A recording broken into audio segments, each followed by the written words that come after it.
Yo, is the mic on mic? Into that mic on mic, and pour us another one. Let's do it right though, Mike. We feeling nice though, Mike. Gather round, gather round. Into that mic on mic. Into that mic on mic. Yeah, Garage Drinks with Mike. Woo! Oh, sorry, there's a fly in here. Hey? There was a fly in here, I just saw it. It's all good. It's all good, eh? It's all good. Okay. Sorry, it's my guest. It's from Otahu. Yeah. I was like, I'm not going alone. You're never alone when you're with Jesus, as I say. Awesome. Sweet. Sounding good? Wow. Okay. Sione Pulu, son of Otahu. Welcome to the garage. Malo Apito, good to be here. So good to have you here, my friend. The pleasure is mine. Look at what you've done to welcome me. I'm so honoured. Thank you very much. Look at what you bought. Like, Oh, it's only a little Tongan lunch. Just a small, tiny... if you're on a diet, you might need to look away. So we've got some lu sipi here from Tuai Kai Pau, which is a lovely Tongan saying, you know. Might be slow but sure. Yes, but sure and reliable. So shout out to them. They're on Great South Road in Otahu. So I believe this is lu sipi here. This is a lu sipi Yes. on a Sunday afternoon. Traditionally wrapped in foil. See, the smoke is still coming out. This is fresh Oh my gosh. from the oven. That is beautiful, Togo. That is beautiful. Well, you know, given that it's a Sabbath day that we're recording this talanoa, I thought, you know, this is what we do on Sundays. We have a kai umu, hufanga pe whakatapu. Oh, look at that. That is exactly what we do on a Sunday afternoon. That's right. Man, this is beautiful. Toto ato, eh? It's done really well. I guess because I was raised with this stuff, I'm really fussy Go when ahead. it comes to it. And for me, it's always got to be like Kara coconut cream. It's got to have the real thick coconut Now we're getting cream. fancy now, eh? Wow. Like, you know, like if there's Kara's something that good. you eat all the time, Go ahead. then you sort of quite get used to it. Well, it's not like the back in the days, you know, we both grew up in Tonga that we had to prepare everything in the morning before church. So now you can right. just buy it from the store. Yeah. Oh, yeah, well, thank you for making it easy to all our Tongan Yeah.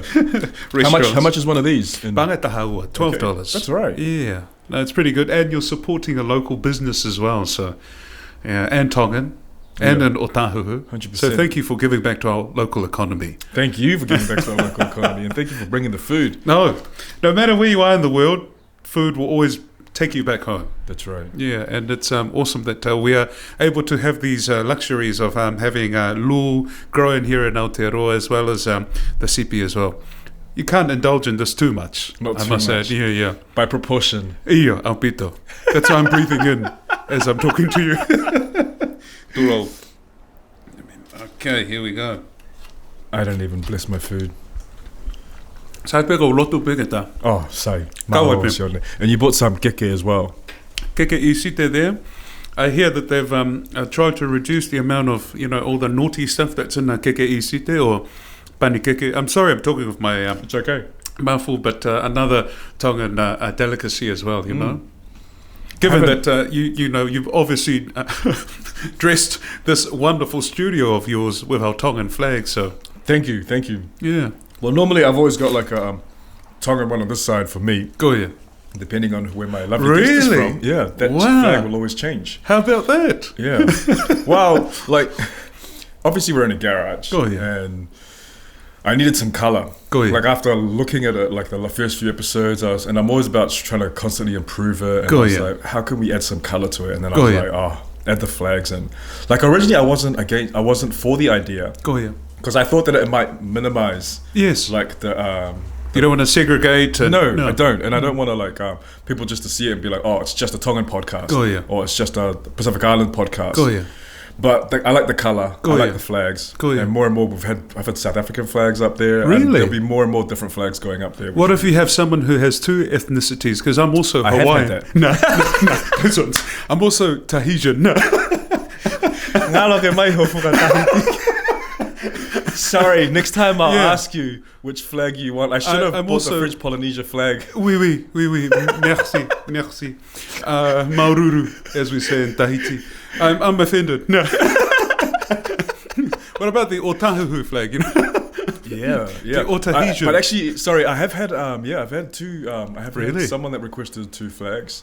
No, I'm just trying to remember. Yeah, she asked for South African just being flag cheeky. and a New Zealand flag. Oh wow! Yeah, and she talked about it on the podcast as well about her reasons for it. Good She was on quite you. sure she was a migrant coming in, and she felt really strongly, very proud to be Kiwi. Yeah. And so yeah, everyone's got their different reasons. It's so funny.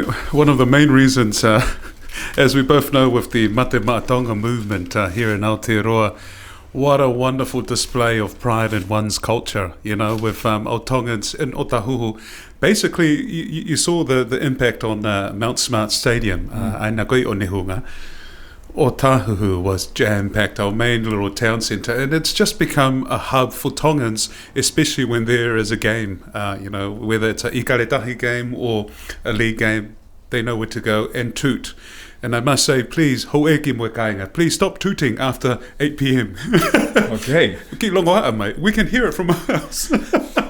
The town centre has been shut down a few times. Alpito. That's Oh right. yeah. And what happens is, because I'm on the, I'm a few blocks down from the main town centre, so each block that they block off, they keep coming, and our street was Wow. filled with the sirens. Wow. All our kāinga tonga. I love the spirit and the mawhananess, but you know, we do have to be mindful of our neighbours as well. You know, love thy neighbour. You know, because you know, we're not all Tongans, and not everyone is on the same buzz, as they say. I do remember. I actually bought those two flags from Otahuhu. Really? Yeah, back in 2011. Go here. Oh wow, that's right from the Is it when it first? The first, yeah. The first time when Tonga came to the World Cup here in Oh, New yeah. Zealand. Yes, and we Yeah. played the All I Blacks. bought those two flags there. Did you go to the airport by any Yes. chance? Yes, I did. I was there at the airport that It was day. madness. The motorway got shut down. It was madness. That was one of the highlights of, you know, I just started at Tagata Pasifika, and I was asked to go and film the Tongan teams coming. Like, oh, yeah, a little bit relaxed about it.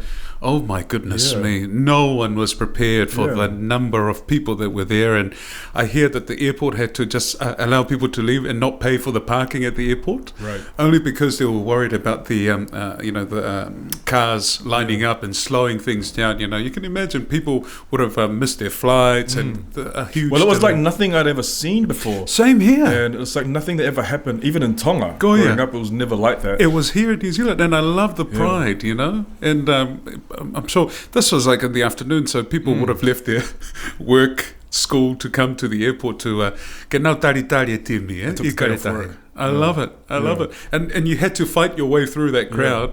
I tell you what, there was a media section. I had to really, you know, try and maneuver myself to fit in with my cameraman so we can. There was a platform to make it to the platform so we can kind of elevate and see what's happening when the team arrives. But it's really done something special for our kāinga tonga. Yeah, well, it was like nothing we'd ever seen before, and I think for New Zealand as well, it's like nothing they had ever seen before from any culture, because New Zealanders themselves are very passionate about the All Blacks and about being a Kiwi and being a New Zealander, but not to this level. There's levels to it, and this is the Tongans here in New Zealand, like completely, and also decorating their cars.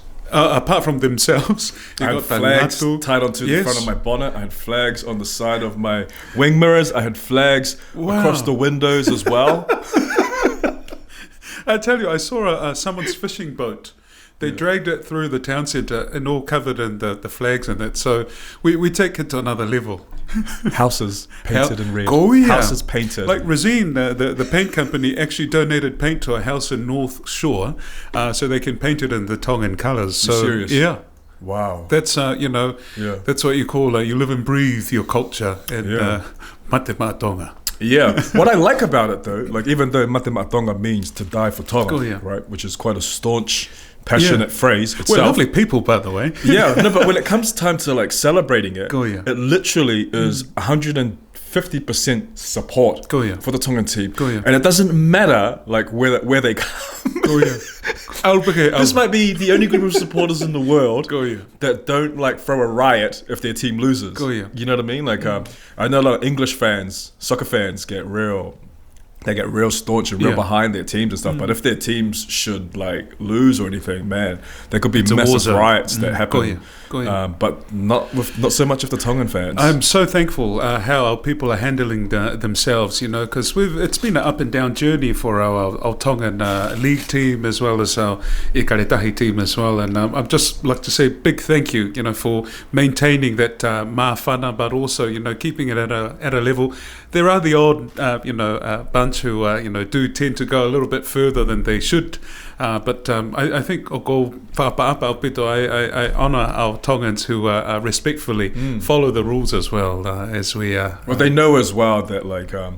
I think Tongans are very conscious of like if you're backing your Tongan team, you are kind of representing your country at the same time as well. And should you step out of line, it reflects naturally on all the other supporters, and so I guess we're very fortunate in that manner. Yeah, I want to see your car, mate.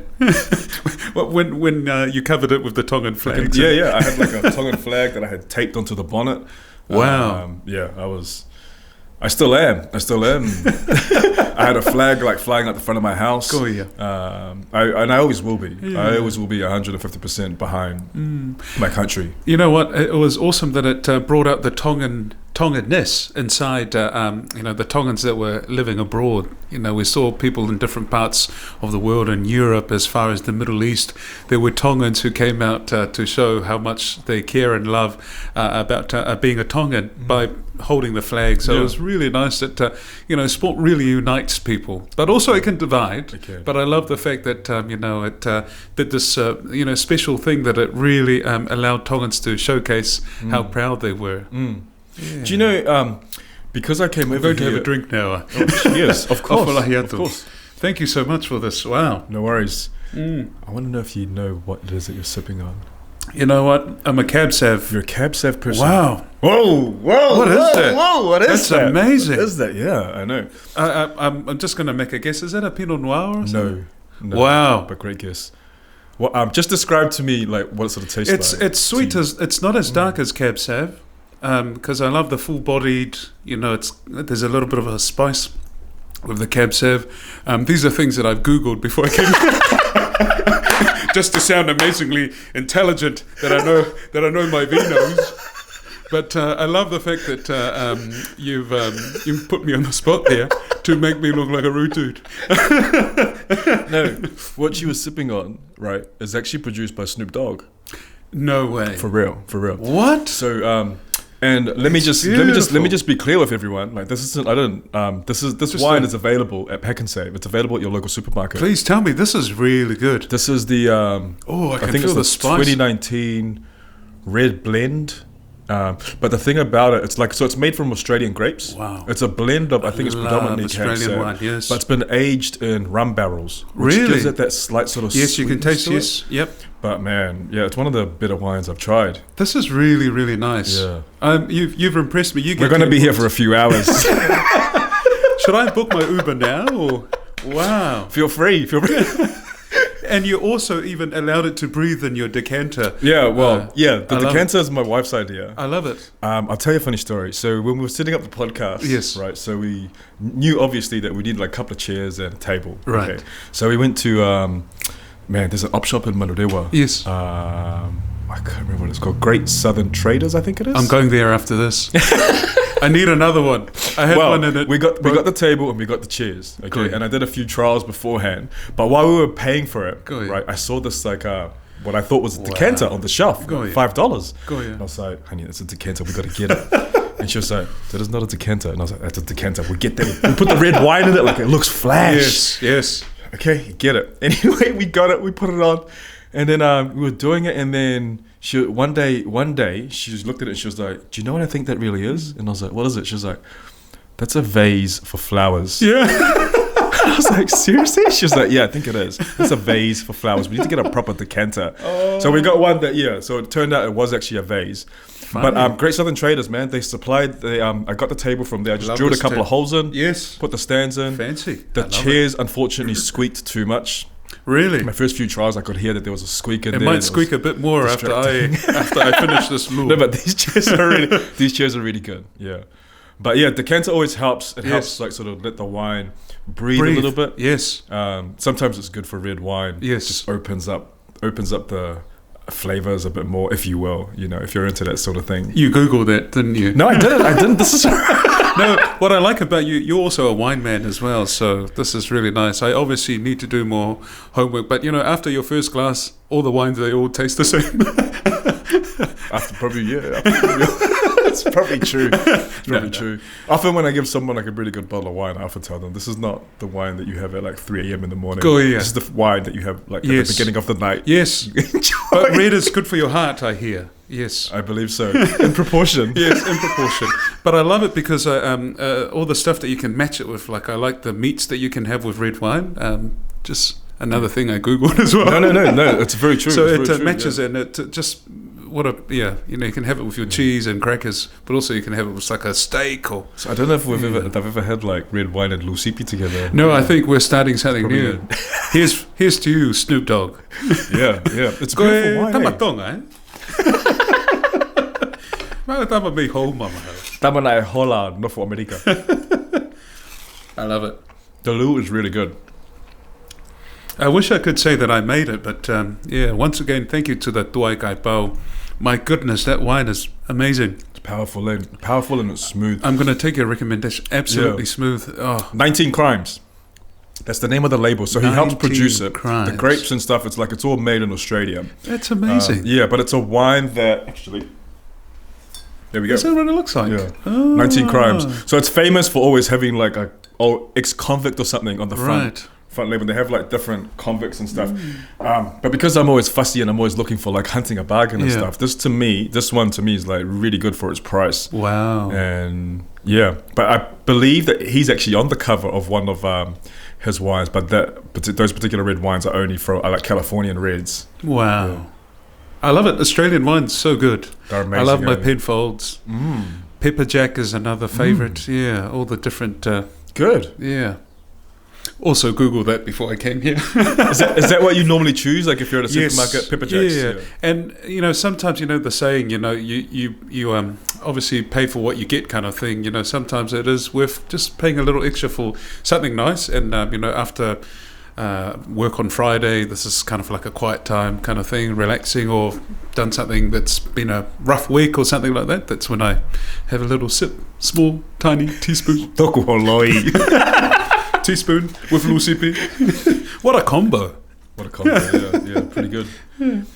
So speaking of work, like lately, where are we now? 2021. Yeah. We're halfway through the year.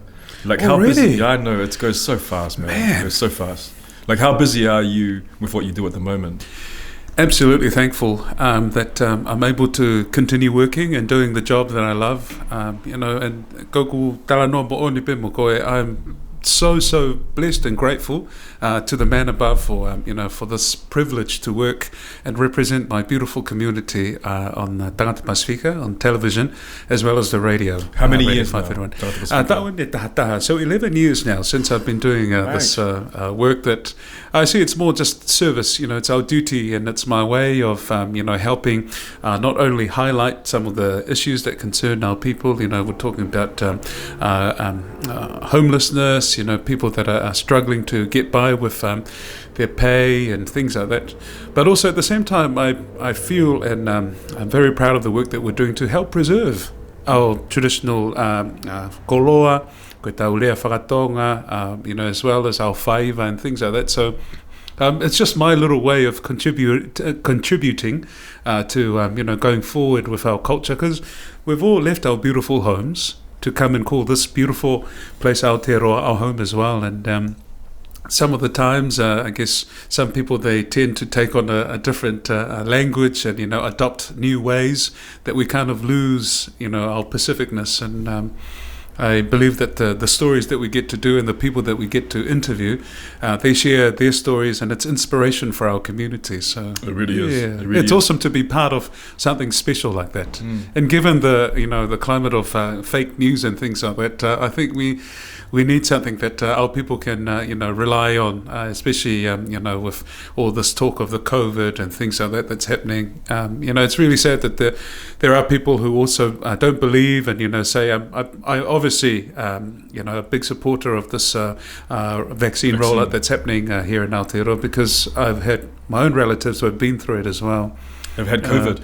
America, so some of them have experienced it as well, and also hearing stories of other Tongans as well, who have experienced, this condition. So we're doing our bit to help keep people informed as well, and not only just to entertain, but also make sure that the right information is getting out there. So, is there a lot of people that you come across here in New Zealand that don't believe it's true? Yes. Is it? Yeah. That's crazy to me. Yeah. And it's going through churches as well, so not just here in New Zealand, but also in Tonga. It's also got to Tonga as well, where there are people, and you know what, I take my hat off to them. If it's their way of, obviously countering what's happening at the moment, it's totally up to them. It's their own opinion, but we can do our bit to help inform people about what we feel is right. But when they tell other people, and like if they're in any sort of position to influence, then that makes it a little bit dangerous, especially if it's at church as well. People talking about it at church and saying it's not real. Wow, that's crazy. That's what I'm worried about, is that they have this platform, social media, and everyone is on social media, that what they tell and share can really do harm and do damage, So we've already heard and seen how social media can also be, it's great for communication and staying in touch with your kāinga in different parts of the world, but also it can really be harm used people with misinformation. Misinformation can be very harmful. So for our whāpito, that there are people out there who are doing that. But we do our best to help people inform, and our program Tagata Pasifika in particular has been going around for over 30 years now. Wow. And for a program to have this longevity as well, it's all thanks to the support, prayers, and also our people being willing to share their stories and also tune in and support the program. I feel there's a place for it and a need for a media platform like that, so that people can always tune into. When some people don't want to go to the health websites, they can go to our website and find out the latest information and whatever's happening in our community. But particularly now with COVID-19, it's so vital. How is that? How has that affected you? Because I know that before COVID, you were traveling quite a bit, like throughout the Pacific and also to Australia as well. Yes, around the but Pacific. obviously now you're not traveling as much. Yeah. So how does that affect you as a reporter? It's been a blessing, that I've been able to obviously work. Employment is a wonderful thing. Yeah. But mahalo o whai eiki that I'm able to continue doing what I love. But we're doing domestic travel. Gone are the days of we're always on the aeroplane to the Pacific or overseas. Nowadays we do a bit more travel, just locally or domestically here in Aotearoa. But it's good. It's allowed us to do a few more stories in different regions, that we don't usually get out to. Okay. Yeah. So most recently I was in Napier in a farm. Yep. I met a young Samoan farmer, and it's so nice to, we love going back home for all the stories out there, but also we have some neat stories here, and also highlighting the success of our people, and this particular guy in the agriculture industry and farming industry. He's doing so well. He's only 28 years old, and he's looking after beef and sheep, destined for the international and domestic markets. So it's nice. We've been able to highlight stories. Awesome. Yeah, especially for those Pacific Islanders that live in more rural communities. Absolutely. It's like, there's a place. I normally travel to Tauranga every few weeks or so, but I don't know. When you travel to Tauranga, do you fly or do you drive? I can't remember I think the last time I went to Tauranga, we drove. We drove. If you go through Waihi, as you go through Waihi, I think before you get to Katikati, there's a house like on the side of the highway in the middle of nowhere that has like fully painted Tongan regalia, everything. Are you serious? Yeah. Every time I drive past, I'm always amazed because they painted their front tree in the front red. Wow. And they have flags and everything, and it's like in the middle of nowhere, always grabs me by surprise. That is really cool. Yeah, and it always makes me I wonder who it is. Yeah. Oh, there'll be a family there that's really proudly Tongan. So I'm lucky that I get to go around the North Island for what I do. We are so lucky here in New Zealand, huh? Yeah. We're so blessed, and just even not for work, but being able to go to like places like the Coromandel, Queenstown. Man, we live in such a beautiful place like Aotearoa, and we've come a long way as Pacific people. I'm talking about the early days when we first migrated here. I mean, not as far as our ancestors who came here by boat, but during that time when New Zealand said, "Hey, Pacific families come to Aotearoa, land of milk and honey." It was a troubling time for our community, and this year we marked the work of the Polynesian Panthers during that sad time of the Dawn Raids, the Bastion Point, also the South African rugby tour as well. So I honour our leaders, our pioneers who have done some challenging work to make sure that this generation now and going from here forward, live in a better place. So yeah, we've come a long way, but sadly, you still see that there are still issues with the racial divide here in Aotearoa. So do you come across that a lot in the media platform? Not directly, but we do hear stories. I'm so proud that even as New Zealand media, we're moving towards using te reo Māori on not only television. You see that on Television One, they welcome you. They also say we're going to a break in te reo Māori. We need to pay our respects to the tangata whenua of this beautiful land, as well as on radio. Radio New Zealand is a wonderful example, who are doing their greetings in te reo Māori as well. So there is a push and movement, and I welcome it as a broadcaster, because we see how damaging, the other countries. Many examples of influences of, the foreign influence. And the treatment of indigenous we people forget of the about the native people of that land. And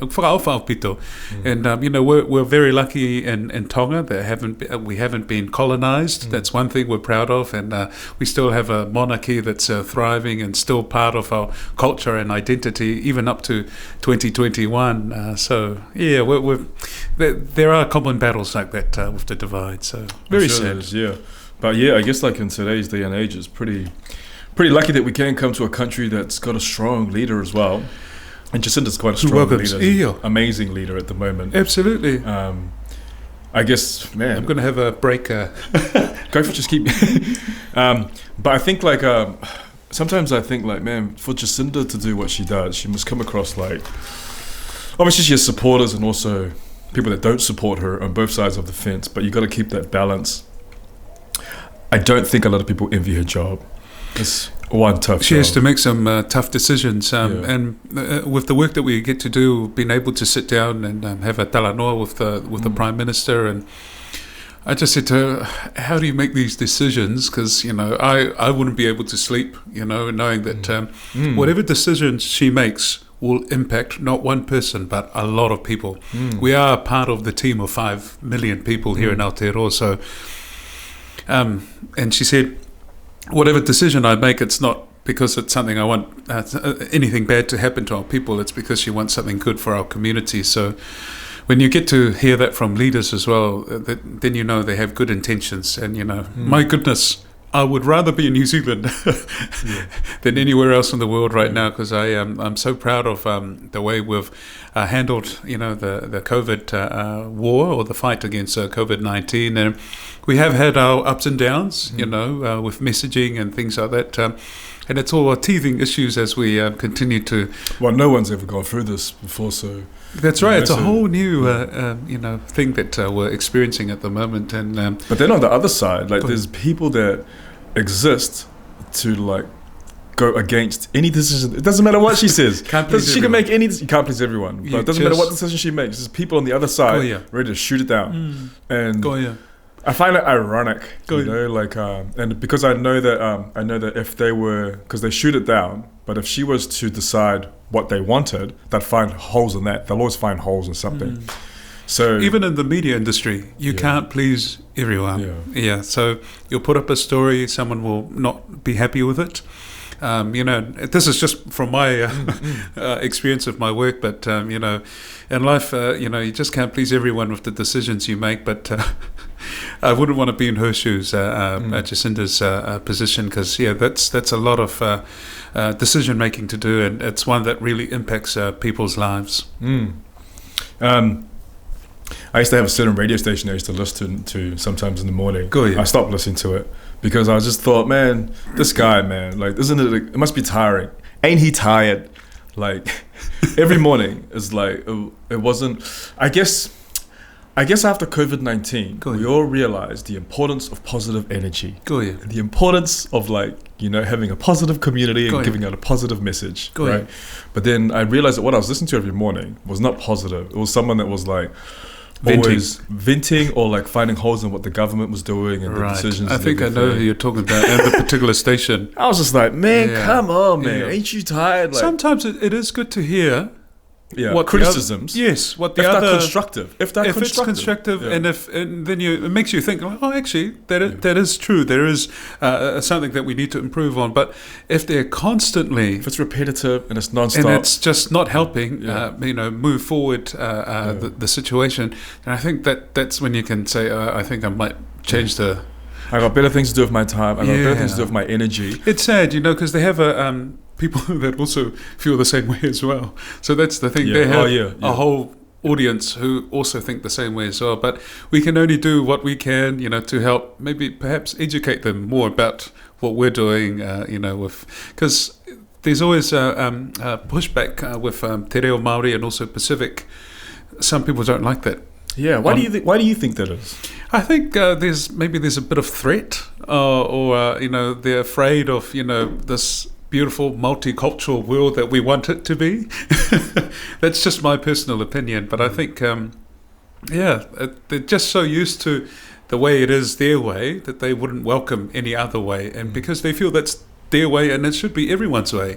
But it's not a one size fits all situation here. I pay homage to this land that we're in, and we've all contributed, but never forget about the people that this land belongs to. So I think about it all the time. I think about it when I'm driving, like into different parts of New Zealand. And I come across like a place that's really isolated and beautiful, like a beautiful beach. And I stop for a second and wonder, like, wow, this is what the Maori had before. Colonization, before white people came. Like, imagine being here at that time. Imagine this was just the norms to them. It must have been like when the cooks had no visitors. The Pacific in general, no visitors, peaceful. It was, it was just nice having the island to yourself. It must have been like that. But of course, times change, the world evolves, things continue to change. That's right. Don't you think it's amazing that COVID never reached Tonga or Samoa? Is that right? Samoa. Yes, Samoa had a scare, a bit of a minor scare, but I'm very grateful that the Ministry of Health and the Tongan government are doing everything and anything to prepare the country. So they've just continued their vaccination. Their Majesties, the King and Queen, have also supported. So they've got the AstraZeneca vaccine in Tonga, and thankfully they're part of, I think it's through the WHO, that they get the vaccine in our smaller Pacific nations. So Vanuatu also got it as well. Samoa and Fiji also got it as part of this, relationship we have with the WHO. So, you can say what you can about, the vaccine and its harm and things like that. There is, a small, a chance that there is some complications with it as well. And, my heart goes out to everyone that's been impacted and affected by it. But majority, and, this is our only protection that we can arm ourselves with in case we have COVID. So luckily we've been able to get the vaccine back home in the Pacific. But recently there's some 2 cases have popped up in Kiribati, even as remote as Kiribati as well. But Tonga still COVID free. The Cook Islands are still COVID-free, but we've recently opened up the border to allow a bubble with the Cooks. So it's very good in terms of the economy, helping the local tourism sector as well to grow, because it really hit hard when there was no tourists or visitors going back home. I know a lot of people around me that already booked tickets to go to Raro. To the Cook Islands. Lucky thing. I know. But it's a good thing. It's a good thing, that and they did this like I think last month where they booked their flights and stuff, and that's really good. I'm seeing that. I know. But I heard recently, I think just last week, that Tonga made an announcement that they are going to continue their lockdown until March 22. I think it's a wise decision. It is unfortunate for some of us who want to go and visit our relatives and things like that, but given that COVID's still here in New Zealand, I think because they have the relationship with New Zealand, the Cook Islands. They're fortunate because they're part of the realm country, so there is support. If something happens in Tonga, I think we might be a little bit more vulnerable. So I think they're playing it safe, and so far it's going well because there's no. But what COVID. do you think about like a bubble opening up between New Zealand and Tonga, or New Zealand? Absolutely, I would so love it. But I'm listening to the health experts, and I know they're constantly talking with the New Zealand government. So we're the closest neighbour to Tonga. So, and there are heaps of Tongans here in New Zealand that want to go back home, but. We can do our love and support via, Western Union and, our good old friend remittances. So that's our way of giving back to our families back home in Tonga. But one thing I was looking forward to going back to cover in Tonga later this year is our general election. So that's happening later this year. So I was looking forward to going back to be part of that. But now that there's the announcement that the borders in Tonga won't open until March, I'm just like, oh no. I don't think there's any chance I can go unless it's like a repatriation, but I'll have to stay there. But I wouldn't mind. Yeah. If people that do go over to Tonga, there's a quarantine time. Go here. Is it 3 weeks? Go week 3 weeks. Yeah. So it used to be the 2 week, like here in New Zealand, but in Tonga we don't muck around, so we add on. But for you, Michael and John, a month. just to make sure. Yeah. Because you guys are a little bit dodgy. So they're making all the plans and calls to make sure that COVID never gets to Tonga. So we're doing well at the moment, and I know there were some Tongans in the US that also had the case, COVID-19. There was a Tongan person that was unfortunately sick with the COVID in Fiji. So luckily no fatalities in the Pacific. I know we've had some Tongans that have passed away in America. Right. That I know of. Wow. Yeah, so it's very sad where we are at the moment. But who would have thought, eh? Who would have thought? Who would have thought, man? Yeah, it really just shut down everything. Life was different. Having to work from home. This new technology, Zoom, that we had to use that for communication. For work-wise. But it's definitely a different world since I last saw you in person. So yeah. But across time and since humans have existed, viruses have always been the thing that has come and gone at different points along humanity's timeline and taken away like a lot of people. It always happens. It's like the one consistent. It's the one thing that comes up, and there's no protection against it. There's no defense, and it wipes out a whole lot of people. And it's like a script for a movie. It's I think there is already a movie. Except it's real. Yes, except it's real, and it's something that just always happens. Hey, talk to me about the amazing necklace. This necklace here. Yeah. I can't remember the name of the actual tree that it came from, but it was from my first trip to Hawaii. I grew up always wanting to travel, and after I graduated, my older brother said, "Hey, do you want to come to Hawaii?" That's our way of saying you've done well. It was the longest 3 years of my life studying. So I did the communications degree at AUT and majored in television. Who would have thought? Go Māloi, mai whainga Māoria ki o Whalawe ki Hawaii. So this was at the market, and so I think I just had a certain sad face at the time, and the man who gave it to me said, "I'll give it to you and for a price." So it's a tree. Are they berries or and I dare not try and make it up. But it's a beautiful necklace. At first glance, it looked to me like it was like a kafa peka peka. Because it looks the way it's weaved. But when I look at it close, I was like, it's quite interesting. It's quite different. And I love it that this is our identity. I've gone to places overseas, thankfully, and very grateful for work and even personal. I take my ta'awala with me everywhere. It's just like no matter where you are in the world, when you ha'i te ta'awala, you tell people, I'm from Polynesia, I'm Tongan.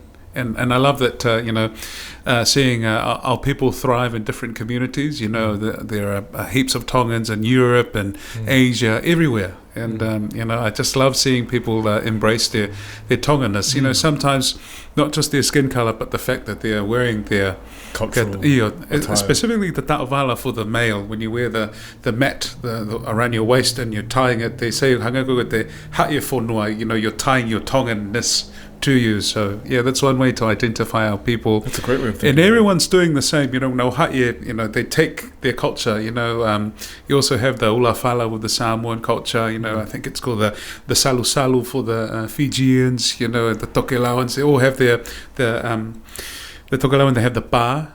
So no matter where you are in the world, but you take that little piece of our culture with you, it's like you almost represent your ancestors and they're there with you on the journey as well. So, and I love seeing that. Yeah. That's great. I grew up going to Tonga High School in Tonga. We had to wear the ta'awala every That's day. your uniform, eh? It's a uniform, school uniform, and I got so used to wearing it. I feel more comfortable in it than I would in like a suit. I feel so much more comfortable. And even like going to church here in New Zealand, it doesn't really matter to me like what sort of church I'm going to. I feel more comfortable having a mat around my waist. For other people that see it though, they say, "Oh, isn't it uncomfortable? Like isn't the mat stiff? Is it comfortable?" But no, like I've just become so comfortable to it. It's kind of part of me. And sometimes I feel sometimes if you go to like Samoan events where they don't wear the mat but they wear the tupenu and they wear a shirt, I still feel a little bit naked. When you have the ta'awala around, I feel complete. Well, hinga e ta'awala ne tālai ho Tonga. You can tell you're Tongan because we come from the Pacific. We come to New Zealand and we're all part of this Pacific Polynesian group. And so how you differentiate, who's who from who, because someone's like, "Oh, are you, Samoan?" I said, "Oh, ikai, I'm Tongan." So it's the ta'awala or the way you dress, really showcases which part of the Pacific you're from. And I just love our different cultures. They all embrace and have these necklaces and whatnot, jewelry from our Pacific, and they're embracing it with pride, just like our flags. That's right. Aside from being mistaken for being Tahitian, do you? I get it. I'm tired. I am sick of being mistaken for Jason Tambalolo, a Tahitian. Jason Momoa. All the Jasons in the world. I get it all the time. Why me? I don't know, man. But you can tell, hey. I can tell. What about now? I can tell. More what like, about now? Clark Kent, like a brown Clark Kent. More like Jason No More. Do you otherwise get mistaken for other identities if you're traveling without the ta'awala? Oh, I haven't experienced that, but I think people, those who watch the program, they just know me as John or JP from the program. But I get it all the time, actually. What about you? Do you ever get? I get it a lot. Really? I get it a lot. I get it for. Is it The Rock? Is it Dwayne? Do you get Dwayne? No, unfortunately, I'm not as big as The Rock. No, I often get asked whether I'm either Samoan or Māori. Yes. Yeah. I mean, I am part Fijian, and sometimes I'm like, "Oh, Fiki." I'm like, "Leai, gonga." They're like, "But why are you speaking Samoan?" I'm like, "I'm sorry, language police. I didn't realise there was a." But yeah, we're very fortunate, that we're in this multilingual community here in Aotearoa, that we get to rub shoulders with other brothers and sisters from different neighbouring countries. So with the work that I do, and I'm sure with yourself, you get to learn bits and pieces from different cultures, and I love it. It just, I feel like you're more wealthy, because you have this knowledge, and it's good for our young ones to learn not just their own language, but also, bilingualism is fantastic, and employers look for that. Just FYI to the young people of today. I'll tell you something, John. Something that I've gotten into lately that's fascinating to me is like after like a long day at work or whatever, and I'm just sitting down with my wife. And we're in the lounge and all the kids are asleep. And normally we'd like maybe watch something on Netflix, all right? But lately, I've started doing something different. It's like if you go onto YouTube, is such a wealth of knowledge, right? But looking at Pacific stuff on YouTube, you go down different wormholes. I've learned so much about wonderful resource, eh? Oh my gosh, different cultures out there within the Pacific. And it's, I don't know, because I think probably because I was born and raised on a Pacific island, I feel quite nostalgic and a little bit emotional when I watch it, because you see the Pacific, you see the islands and stuff, and it feels like you're there. But countries like the Marquesas, countries that other smaller Micronesia countries I never really knew about growing up. I tell you, oh my gosh, Micronesia, man, Melanesia, Autonesia. Open my eyes to man, I wish I could get this right, but I don't think I will. But there's one of the Micronesian islands that has a fascinating history on an island that was sort of man-built. Wow. Built by man. It's insane. I wish I could get it right, but I won't get it right. But yeah, I go down wormholes on YouTube, and go down these different Pacific and it's amazing now, it tells the story of our Pacific people in the past. And just that you've got that in your living room, you got that access to it, you know, it's so different to when we were growing up, encyclopedias, and we had to flick through and figure out stuff. Aren't we lucky now in the next generation, everything's going to be available to them online. You know, back in the day there was no Google. No. Through stories and music and dance, and that was our way of and also written as well. But our young people nowadays, they're so blessed. They can just have this window of many stories and learning about, or just even traveling without leaving your own house. You can go into a different country, and so we're so blessed. This generation. But I love YouTube. I love just surfing, and sometimes I have to look up something or find out. Just go online, but also I love the library.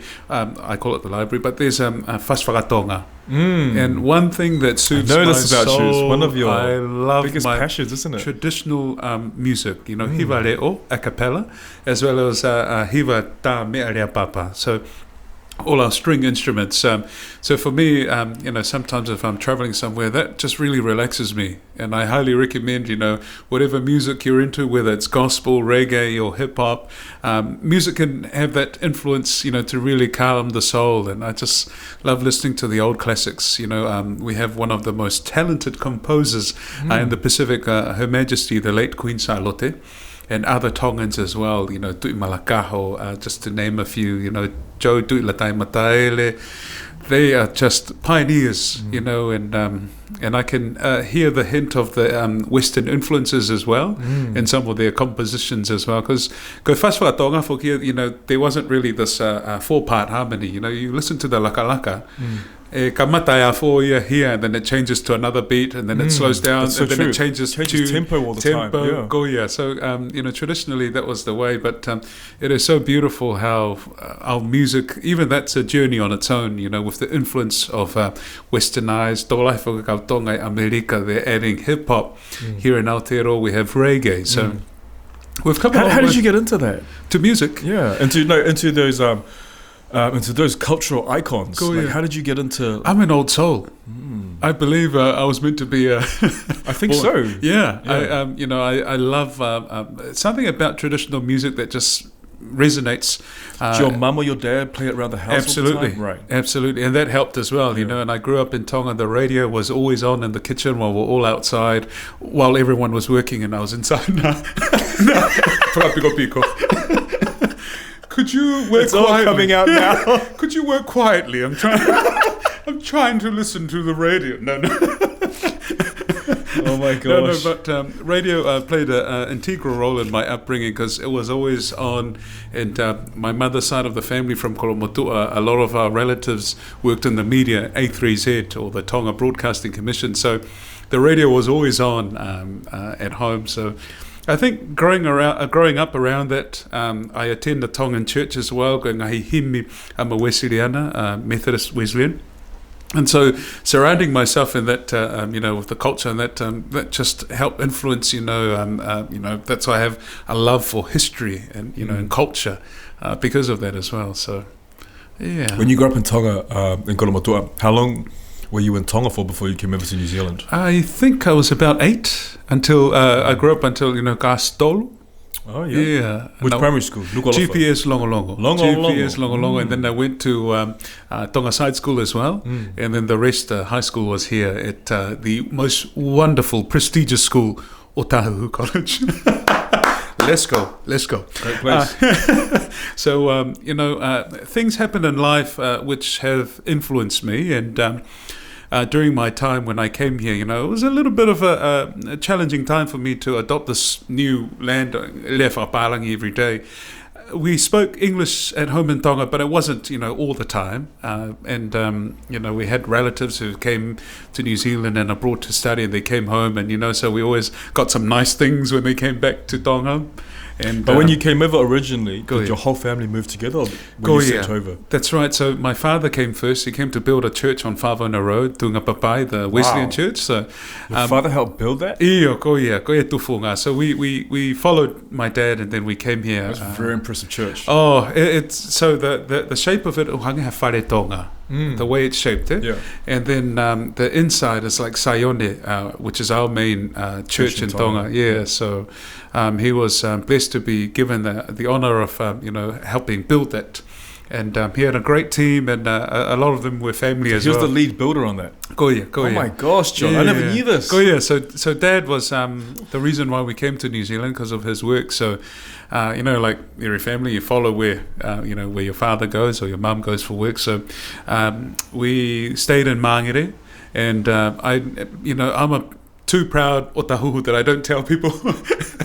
We did the thing of staying with lesser known fact. That's right. I'm like otahuhu all day, but then I'm like, we actually stayed in Mangere. So shout out to my relatives. The thing when you come from the islands, they forget about api, so we all stayed together in Mangere before we had our own place in Otahuhu, and it's been Otahuhu ever since. But I'm very grateful that we had that support. But the sad thing is, not every family has that support. When you think about it, not everyone has start the right way here in Aotearoa, and my heart goes out to our families. You think of barriers like English, speaking the language or understanding the different services that's available. So for Alpha Pito. But with the work we do on the radio and television, we try and help say, there is help and support for you. Especially now, a lot of our people are living in rental properties. Some of them have issues of being too cold, too damp their homes, but they're afraid of speaking out in case they get kicked out. So we're saying, no, you have a right to be there, but there is a help for you. So yeah. It's good. It means it's a long explanation, but it means that we don't live in a third world country. Yeah, and it is true. I think sometimes it comes from like when you're raised in Tonga. I was thinking about this today. You're taught so much about respect and about duty, and it's I don't know what the right words are, but it's not a staunch upbringing, but it's very definitive that you should be grateful, that you should have, and you have certain duties that you have to do, which is great and everything. But I do think that sometimes it stifles like self-expression as people grow older, and then you get asked like, so what do you like? It's hard for sometimes people to answer what they actually like because they've been told for so long what they should like. Do you know what I mean? And that they should always be respectful and have those qualities, So when it comes to things like speaking out about like, your property and speaking out against authority, it's something that almost goes completely against the upbringing, But the thing, Mike, I've heard the saying, we're visitors. And when you're a visitor at someone's home or place, you're nice to, oh, thank you. So we never really challenged, but there was some of our people experienced some harsh, racism, when they were here. So, there were those who stood up and said, no, this is not right. That weren't so brave enough to say, they're like, oh, is it all right if we get this? Is it okay if we, so... Feel like they have to ask for permission for everything. Mea folk tau pēga tau aahi mai pēge whonuan, we're just visitors, you be nice when you're visiting someone's house. Yeah. So, but it's also the idea, like, when you go to school in Tonga and your parents tell you, whatever the teacher says is right. And so, okay. You know what I mean? Never challenge authority. Never challenge authority. Until like, and when that happens, like some people abuse power. and they abuse people Go ahead. that come with it.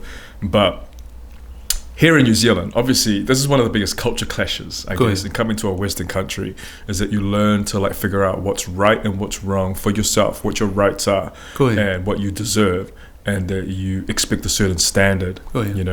I sometimes think that for the zero generation of migrants that have come through, it's hard for them to configure this for their children, and so the values are put the same thing. They put the same thing onto their children, that they whatever the teacher says at school is right. You never challenge authority.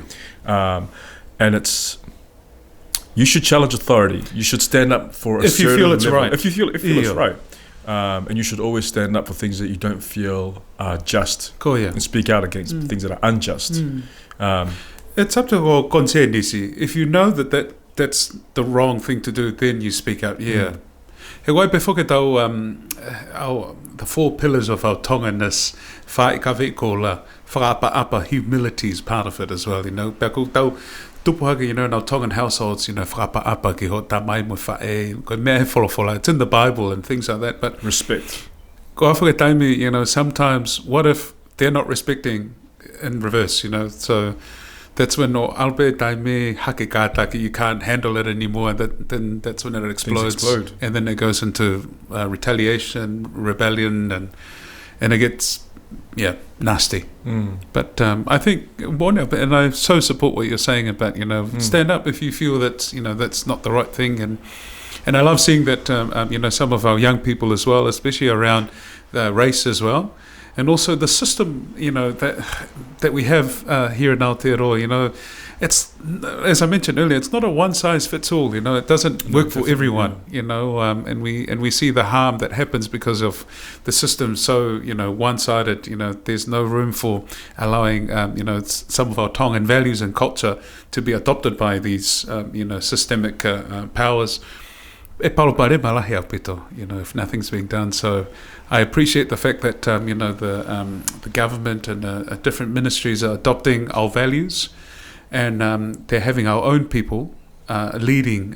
So we're talking about judges, Pacific people. If we look back now, we were always on the other end, going there. But now we have our very own sitting at the top. Our judges, and then we're already thriving in sports and things like that. So there is a change now. A slow shift, I suppose. And there will always be a pushback, no matter how far you come. Unfortunately, that's what I've noticed, is that just be patient, it'll happen. A change is gonna come. I hope so. I don't know why. I felt right to go. That's exactly the right music. I was just channeling my inner Sam Cooke, and it didn't sound like the song that I was thinking of. Sorry about that, Sam Cooke. Never apologise. Right. Once you're in my garage, that's right. Everything you say is like that's your I didn't voice. want to challenge your authority. I don't have that much authority. Ask my children. The decision to major in television. A lot of people do bachelor communication, but the decision to major in television, where did that come from? Well, after I was denied, into modelling and or to all the other degrees, there has to be a way. There has to be a way. No, it's a funny story. So when I was in high school, and I do apologise for the people that have already heard the story, but I always share this personal experience. When I was in high school, I realised the way Pasifika people were portrayed in the media wasn't always the right storytelling. So, our people were starring in shows like Police 10-7, shows like that, and this just heightened the stereotypes, and there was a lot of negativity towards Pacific people here in Aotearoa. So it made me upset. And in my final year at Otahuhu College, we had the opportunity to do some work experience through a program called Gateway, and everyone was doing work placements in the warehouse, at the airport, but something in me, because I was already doing music, and I loved history, and I love Pacific stories, and I did drama as well. Not as good as you. You're amazing, by the way. Just FY to the eye. And during my senior year at high school, I wanted to try out maybe broadcasting. So through Gateway, I got to go to TVNZ, and the only Pacific TV show at the time was Tagata Pasifika. This was before the other Pacific shows popped up, and also the radio as well, Radio 531 PI. But I don't know, I because it was television with this show that was making a huge impact on stereotypes, I felt drawn to that, to, why not use the same thing, but also to tell the right stories and Pacific stories from a Pacific person rather than a non-Pacific telling our stories how they see it. So that was the beginning, that was the early stages of how I kind of fell in love with broadcasting, and did my work experience. And how long was the work experience for?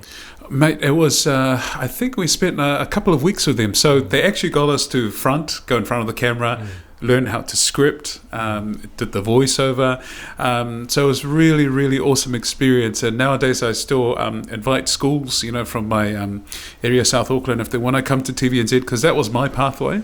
And now I do that now. I'm just like, come please. You just never know until you come and see it. So that work experience got my foot in the door, and then I was told I had to study. So one of the top schools for broadcasters here in New Zealand is the Christchurch CPIT. I think it may have changed names.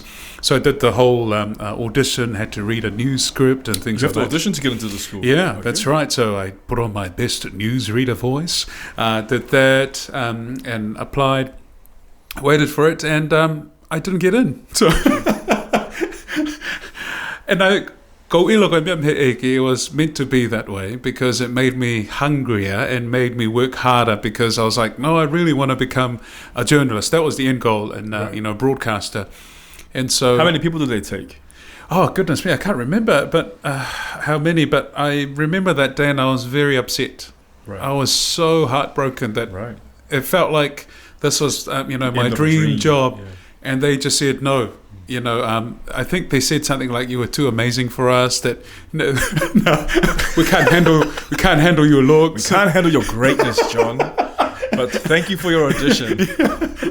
But really, you read the real thing, and it wasn't that. So they, for me, that was a good obstacle for me, because it taught me to get back up. And sometimes in life you will get that, and just take it.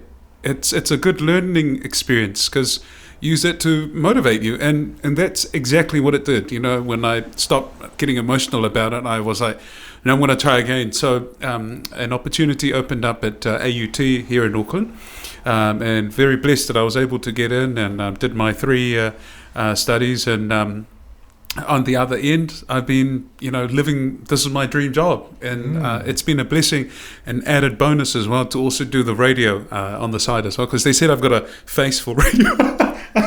No, you don't. You have a great voice for radio. Wow, great voice. You get an extra 10 points. You have a great voice. It's real calming. No, but you do. Oh, my Lord, brother. Like you have such a beautiful dulcet tones with your voice. So, well, look at us. We're going to just sit here and compliment each other. I like your hat. It's a great podcast. But to those that are still listening, that have sat through the grueling... To the 2 of you that are still listening, we appreciate. Thank you, Mum. God bless. You're amazing. I encourage our people to, take those opportunities where it doesn't work out. Take those risks. Honestly, it really helped me I was like, no, I'm going to show, this person who said no to me that I can do it. And so, what a blessing. And graduating, and then my father was still alive as well, so I was able to share that moment, because, I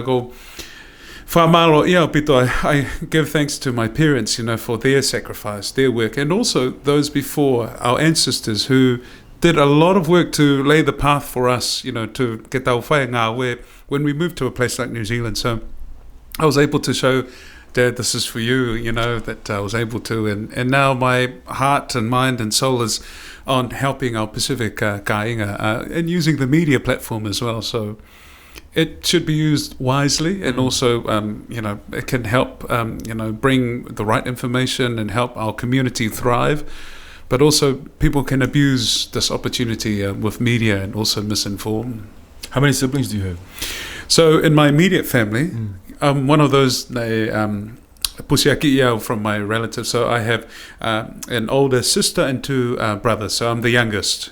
And then I've got 3 other siblings, so I also refer to as my siblings as well, but they're my first cousins. But I was raised between 2 households because I was too amazing. That my parents couldn't handle the amazing John. So get out ilo. But that's you need a bit of resilience. Yes, everyone needs a bit of resilience, and also it's about surrounding yourself with the right people as well. Because you'll find that.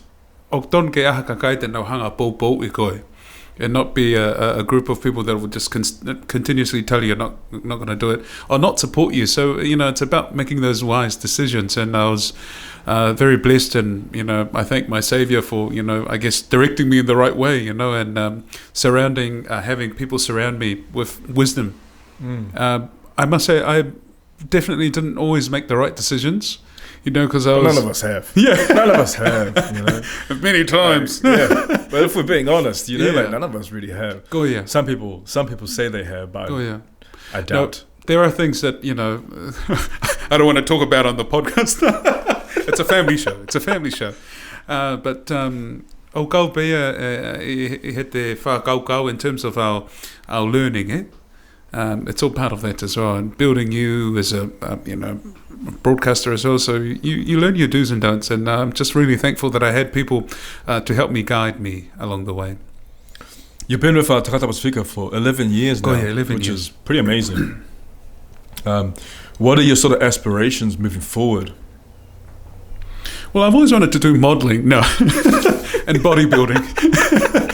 But I am a bodybuilder in a different way. I build my stomach forward. No, sorry. That's too much. I'm just. You should be a comedian. You reckon? I reckon you should be a comedian. Well, I do have a funny face, so I'm already halfway there. I really do want to continue with broadcasting, and I'd so love to make a feature film one day. Direct one or direct write one, be part of one, just be something that's very Tongan, and honestly I'm hoping others as well, whether you're Samoan, a Cook Islander or Fijian, do the same as well, because now we can take control of the narrative. I just feel there's so many beautiful stories, and if you don't do anything about it now, other places or other people will take the opportunity from us. So one of the greatest tales in Tonga was years ago, there was a group who ran away from home, and they sailed off, and they thought they were trying to go to New Zealand, and they thought they were nearly there, but they ended up on this island that was abandoned for like ages. We're talking about the 6 survivors. Tagata Island survivors. So now Hollywood is already knocking on their door to make the story as well. So I'm like, so awesome to interview one of the survivors as well, Tevita. But I'm just thinking, man, that would have been awesome if it was us, So love to learn more about that craft, because my bread and butter is making news stories for television and also doing the radio stuff. But love to do a feature film. That's based on real events, or something that's based on real events? Goya. And, the incredible imagine doing the story on how the Hamoa got built. Ooh. That would be amazing. Yes, as far as that as well. But also, highlighting, women in leadership, like the late Queen herself, Yes. She was a leader in a time where Great it was, story. male dominated, and she was a young, teen when she went in to become the Queen of Tonga, and to lead a country through troubled time. The wars was happening as well, and also there was the foreign influence, Germany, and the Brits as well, and towards Tonga. So to lead a country through that would have been awesome. goodness me, I'm giving all the ideas away. Someone is watching going, oh, okay, thanks, John. Thanks for my prop. Yeah, but the difference is that they don't have your mind. Oh, They man. don't have your Easily. mind. But that Queen Charlotte was vital, important. And at a time as well when there was a possibility that Tonga could have been colonized. Koia. And securing that relationship with the UK as well, and the way it was secured, that charm, that Tongan charm, to make sure that... It's beautiful, the amazing. Queen Elizabeth, and the Duke has just passed away, but they were in Tonga, they visited our beautiful, friendly islands, Do you think they wanted to colonize us? Do you think? Oh, I don't know. I'm thankful that Tonga put its foot down and said, no, we're happy with how things are, but there are new foreign influences in the Pacific now that we should be, be mindful of as well. So, it's funny, the Pacific has become more and more a gateway for other nations. And they see it as almost like a power play of where they can position themselves. Because the Pacific Ocean, of course, is the most vast ocean in the world. Massive. Huge, The sad thing is, Mike, is that it's not just used for the right reasons. It has become a place for criminal activities. So that's something that, we're constantly keeping an eye on, with the war on drugs in Tonga as well. So that's crazy, right? Our friendly islands... Yeah, that they're dealing with things like methamphetamine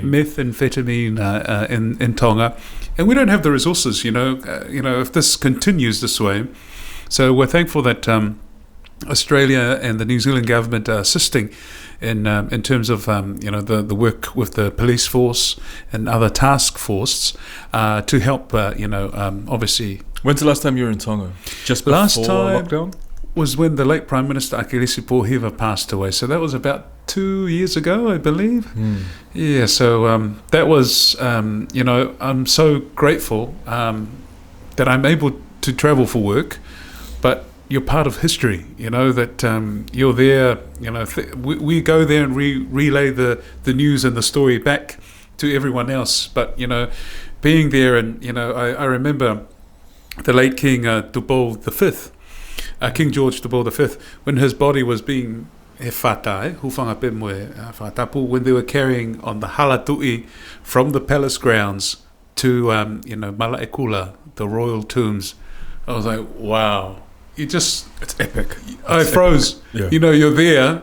Yeah. No words sound. Words can't describe. Absolutely. Only pictures, only images of it can really bring across what it's really like. I'm like, who am I to experience this? This occasion doesn't happen all the time, and for something like this, a sacred, something that's been done for years, you get to see it with my own eyes as well. So I just couldn't believe that no noise, nothing. It just felt like the world was on a standstill while this procession, when they were carrying the casket from the palace grounds to the royal tombs. It was just amazing. Yeah, because there's so many men that shoulder to shoulder. That's right. Carrying. Yep. What do you call it? It's like a pare. I think it's ngaloa hingoa. Is it done by any other culture? I know for Tongans, ko hou e kibe, no berepe, but it's mainly whare tui o that it's them that have that. I don't know if maybe the other royal households. I think Fiji did it as well. I can't remember, sorry, but I know that Tonga, it's only reserved for the whare tui and then the nobility as well. But not many nobles, have the carrying on.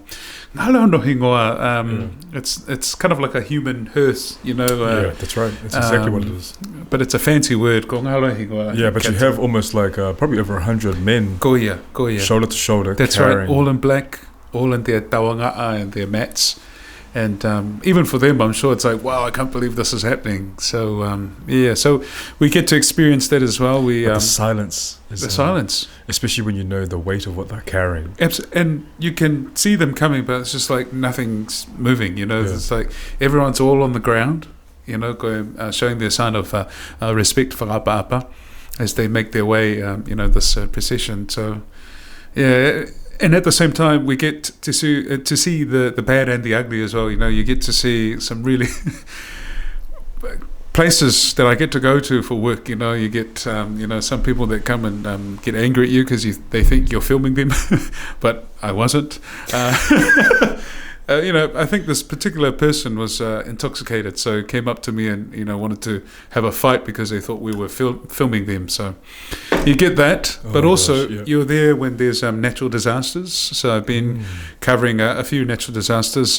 One that really sticks out for me is Cyclone Gita a few years ago as well. So I went to Tonga to do a story about the lack of dialysis treatment in Tonga. Right, and then they said, there's a storm coming. I thought, it's probably just a small little rain.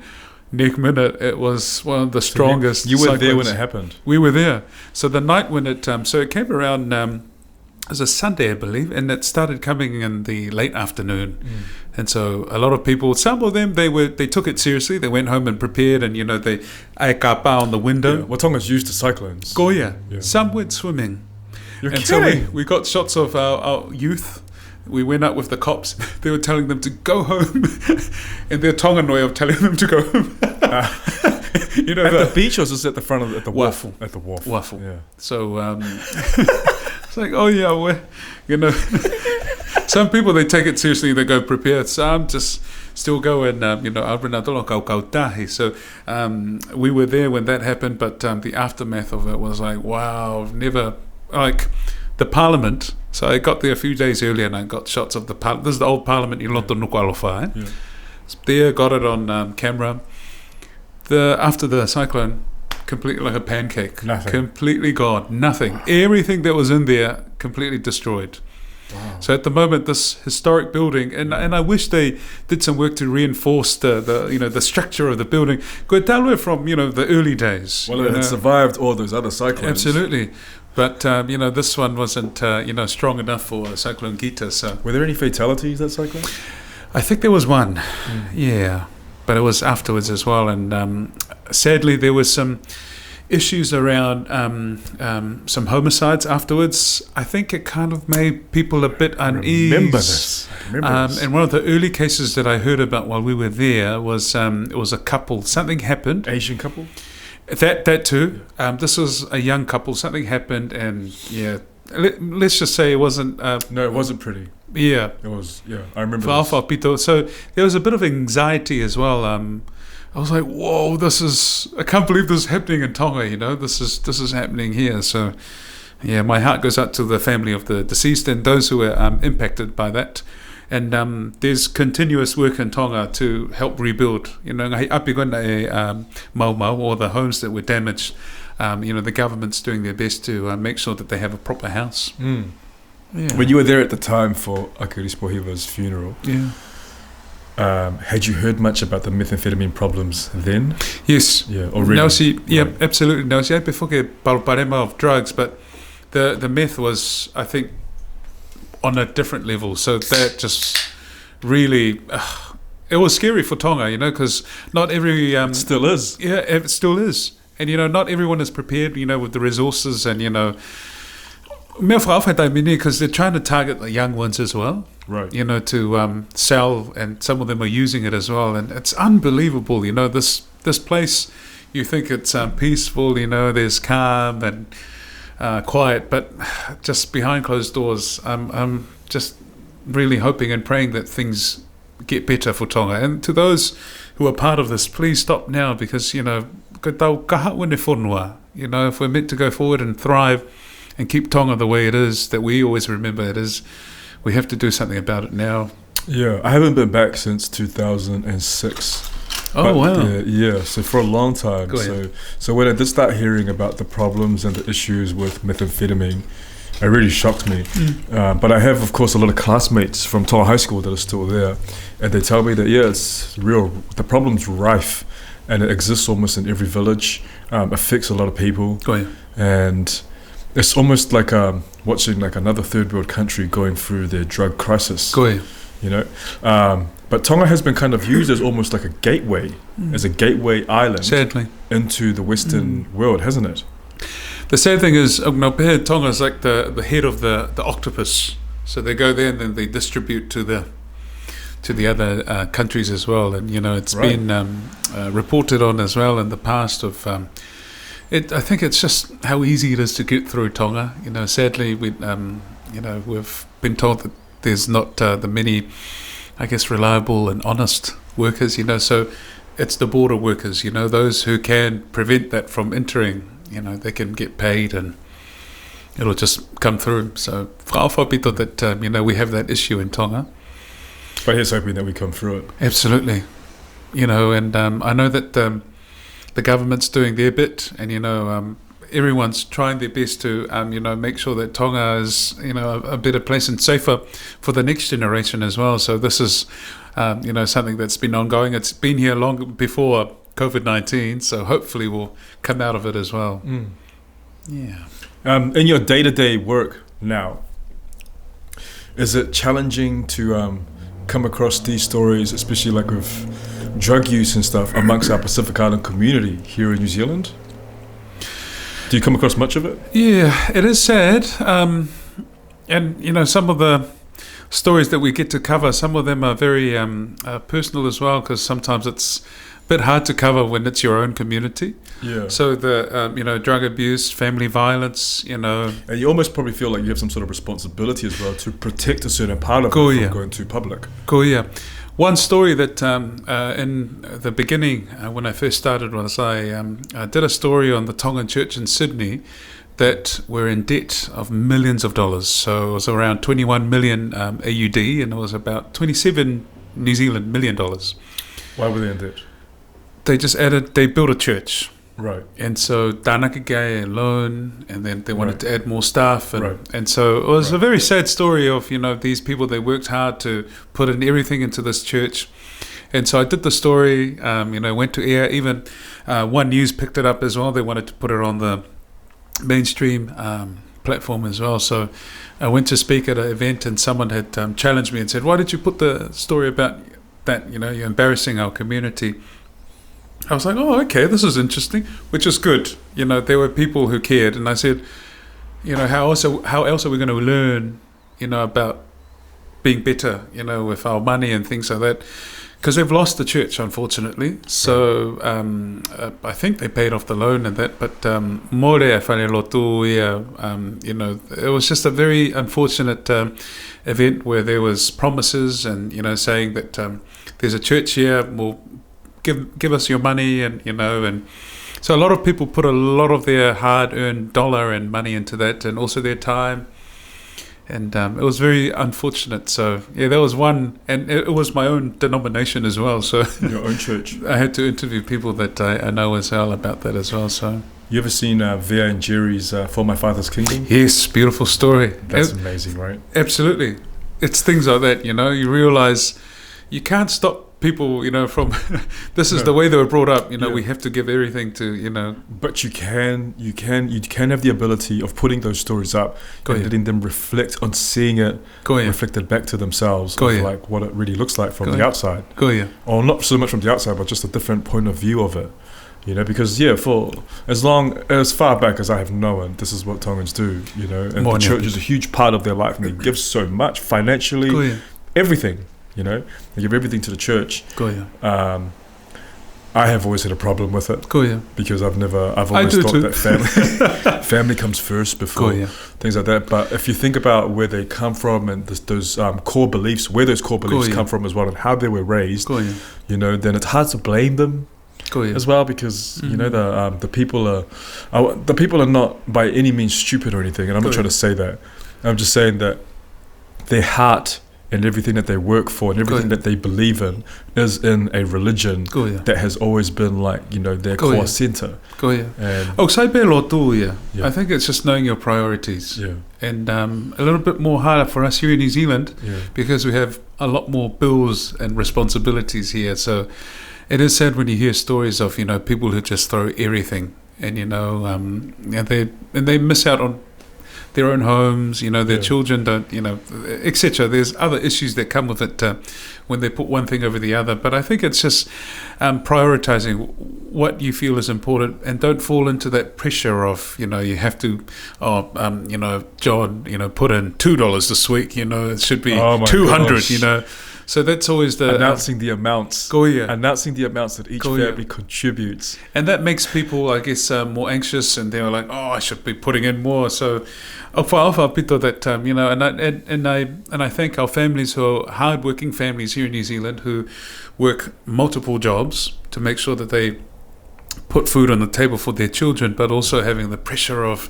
ngahi kawenga mo mea pehe. Giving, the pressure of giving. That documentary that Via and Jerry For My Father's Kingdom. It's one of the best documentaries I've ever seen. And I say that because as a Pacific Islander, not just as a Tongan, because obviously it's a Tongan story based on the father who's Tongan. But for other Pacific Islanders, anyone that's of any Pacific descent, identify with that story because it's also a story of migration from the Pacific into a Western country and the distance between the clash of the two generations of like and the younger generation trying to understand where he comes, why he does this, and where he comes from, and why does it mean so much to him. That story itself is universal. And that's an amazing story, and everyone I know that's watched it, we all resonated with it. We all like, that's me and my family.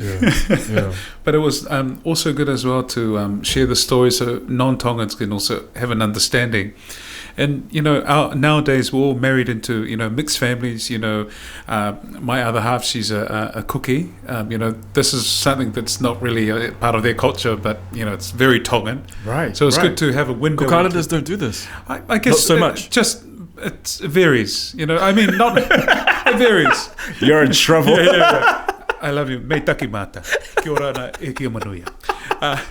But it varies. So, but, particularly for us Tongans, it's like, that's huge. That's our thing, every year, koe misinare, But, it was good to showcase it. And it was very brave of the Mawhileo family, Vea and Jerry and the team to turn the camera on themselves, and watching themselves on. And but this has been a battle with many Tongans us and our parents or the elders, like, why, we need to pay for the water, pay for the.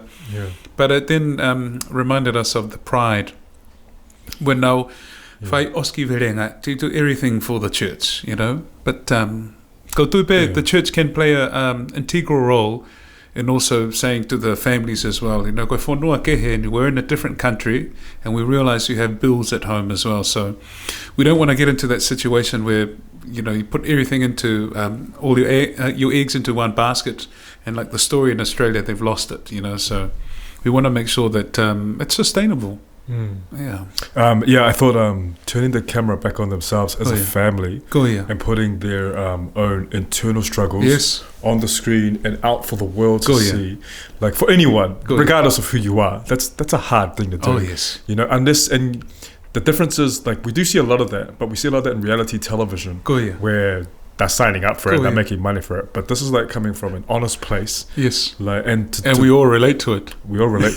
But like if that family does nothing else for the rest of their lives, that gift that they have given of making that documentary and showing that part of their lives and that journey part of their lives to the rest of the world is an amazing, huge gift. And there's no price on that. What an insight into our world. And I tell you what I'm also proud of is the amount of Tongan and Pacific stories that are coming up. The legend of Barontoa as well. There's more. I guess it's like a ghost stories a series that they're making now online. So these are just examples that pop into my head, like the early days of Siona's wedding as well. And now I'm very proud, and I hope our people get to continue telling our story, but in our own way, and I guess telling it in an authentic Pacific way as well. So I'm hoping that you might be working on something as well, or not at the moment. I worked on the Ghost series. I worked on the Tenesa. Yes. See, like that. I just love it. Because we can't be just telling one story of like, we're funny people, we're doing this. We're all about. But there are different aspects of our culture and our stories. So it's really cool that we're getting to see more Pasifika faces on the big screen. There's so many different layers. I love it. Yeah, and that just shows how rich, in our culture, with our different stories. It's really empowering. I'm thinking, especially for the people who are born outside of the islands, where they see that it can be done, and seeing our stories on multiple platforms. Yeah, I have to say, you're someone that is very, very well spoken. What? Very, very well spoken. Struggle, man. I was struggle. No. I have to ask, is that something that you're taught at broadcasting school, or is it something that you've adapted to just over the time of like being a presenter? Yeah, people always say that I have an accent, and I'm like, what an accent? Sort of accent? I know. I don't know. To me, this is just my normal way of speaking. I think it's because being an old soul myself, I've always spoken in a certain way, and with my family as well. I was always like this. And then I guess with the broadcasting, I found my own voice in terms of, how I do my voiceovers. So this has always been, But it's funny, I'm always told that you're a little bit different with the way you spoke and your mannerisms and things like that. Very cultured.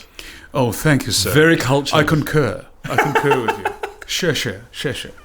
But yeah, no, I'm just really thankful as well, I've had people coach me along the way as well, from really? Voice coaches to, you notice I've never said like sports coach. I was not a sports person, as you can obviously identify looking at my physique. So, it's I've had people help me out as well. But, just this is how I speak. I do my best to be a clear communicator as well. That's quite important. Yeah. And I've been fortunate enough that I not only work in a bilingual world where I have to speak English and Tongan, but also your spoken Tongan is excellent. Even Tongan as well. Yeah. So has that been hard to upkeep? Absolutely. Yeah. I often wonder about that. When you leave the house, every day, kind of thing. But back home, I'm thankful that my mother only spoke Tongan. So, and surrounding myself with Tongan food. My friends and relatives are always around me, and I always hear Tongan. I listen to Tongan music. I have our church is a Tongan spoken church as well. So it's always around you. Yeah, it's.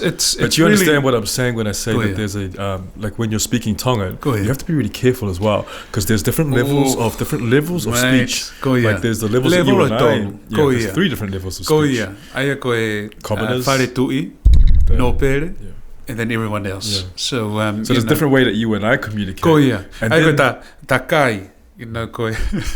Ilo for the noble, and then Taumafa for the king. So it all means the same thing. It all means the same but thing, it's a dialect that's very specific in terms of showing one's status and rank. Yeah. So when I walked in here, I actually crawled. You should have seen, ladies and gentlemen, I actually had to crawl, and I couldn't have eye contact. He groveled in through the front door. But he granted me permission to sit on the same. Even here, I should be down here. And it's that show of respect, humility. You always lower yourself in terms of humility. So you see that with the way they interact with their majesties, and Queen Nasipau. You can tell the ranks and that, because not many people stand next to them.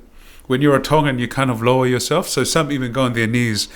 I know some people are like, why don't I have to do that? But I've only ever seen people on their knees around. Yeah, the only people that are standing around, probably non-Tongans, is the soldiers. Yes, and they're behind. They're behind. But of course, non-Tongans. But it's just a unique way of showing our humility. That we always allow others to be above us. So so every time I'm with when you were at primary school in Tongan, did you remember having to learn all these? I remember having to. Oh man, absolutely, and even at home as well. Because just learning the different class and it's really helped with speaking on radio as well. And also we get to meet the prime minister. Do you ever get it wrong sometimes? Oh yeah, you know what works? Just speak in English. So you don't get into that awkward, awkward. Yeah. And you're like, we had to interview a noble at TVNZ, and he came in and I said, and I didn't know what the Tongan word was for makeup, and I was like, because we don't use it. And so I was like, mea mai piki sea koe. My big EFF. Sorry. Even that is like, did you say? Did you say? So I was like, dust on my forehead. Ho make apu ke.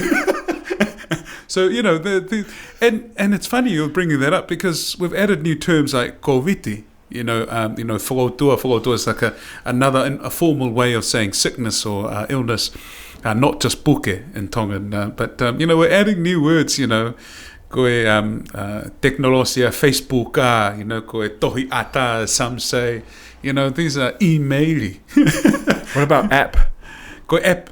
Go app. I had to translate something a few weeks ago into Tongan, and it was like the word app. Go here. And I was like, there's sometimes no you just other say way to translate this. And I'm sure everyone knows it by now. Koe website, koe whaunga te molava o mea kei he ngalo pe internet or vaha ope. Wow. Our terms for internet. So but koe interneti or isn't just informal way of saying. So it's just the forever evolving of our language. Going to primary school in Tonga, I remember having like charts on the. I went to GPS Kolomotua. Oh, yeah, number one.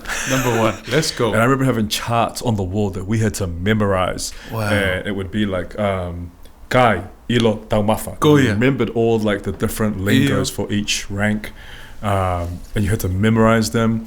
We had a book of proverbs. All the Tongan.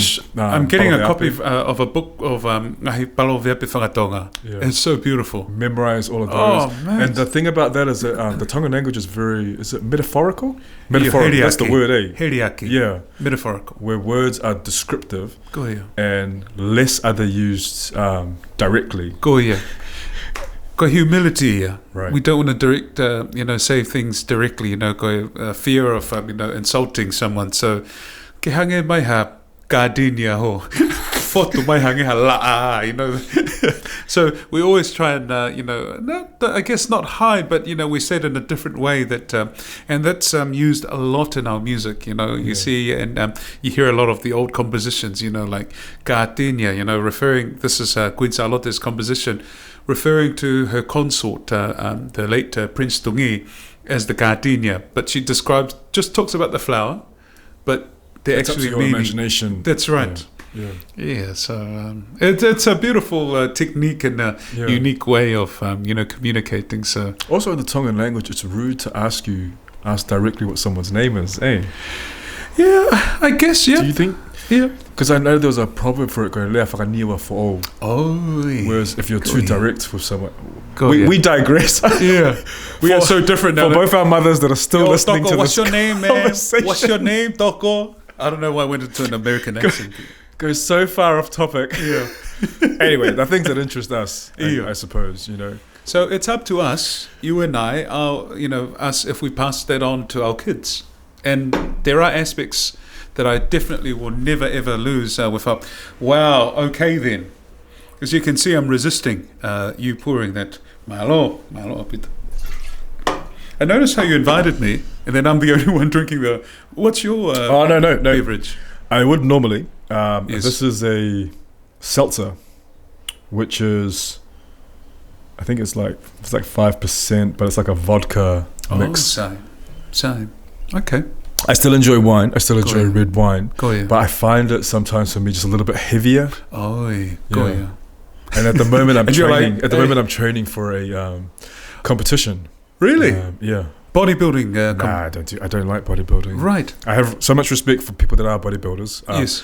I don't like it because it requires so much discipline, and I'm not very disciplined. Yes.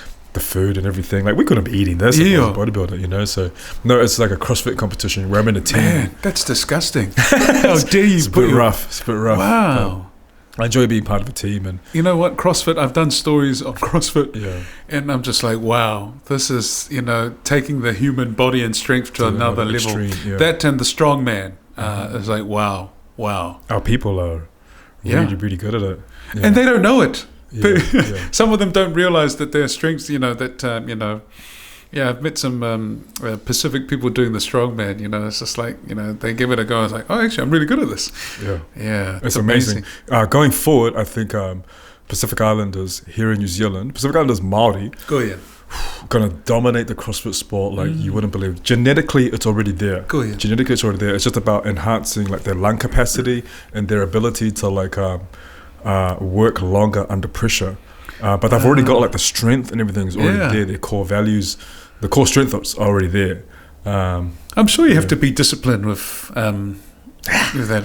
Not the same level as the bodybuilding. Not the same level as bodybuilding. Because bodybuilding, you're after like a look. It's about a look. And it's about a percentage as well. And then you paint yourself. They paint themselves, yeah. They do, yeah. I paint myself, but I don't do I don't compete. Yeah. I just don't think I could ever have the sort of discipline. Wow. The only times I'd probably like diet and stuff and be really, really strict is if I'm doing like a role for something like on television or something that requires that I have to be like topless or something, I have to look a certain way. Oh, you poor thing. How could you put your body through that? It does become a little bit stressful. Yeah. But I know that there's like I know there's an end goal that I'm working towards, you know. But whereas like when I'm working towards something like this, which is like an athletic competition, you do have to be a little bit strict on, a little bit cleaner on what you eat and everything. Right. But a lot of it's on your training, and this is amazing. And I haven't had this. I'll just take it back. No, thank you. It's just so rude of me to. No, thank you. It's so good. Yeah, and I'm really glad that you brought it as well. You know, we're recording this on a Sunday, and it's just the right way to do when you're visiting, family, friends. On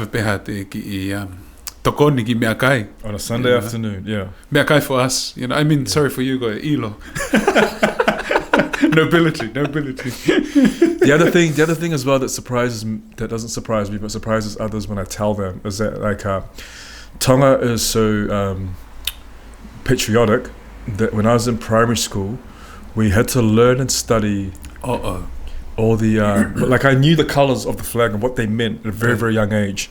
I knew as well like the coat of arms, what every single thing meant on it, and it's ingrained in you from such a young age. You're born with that.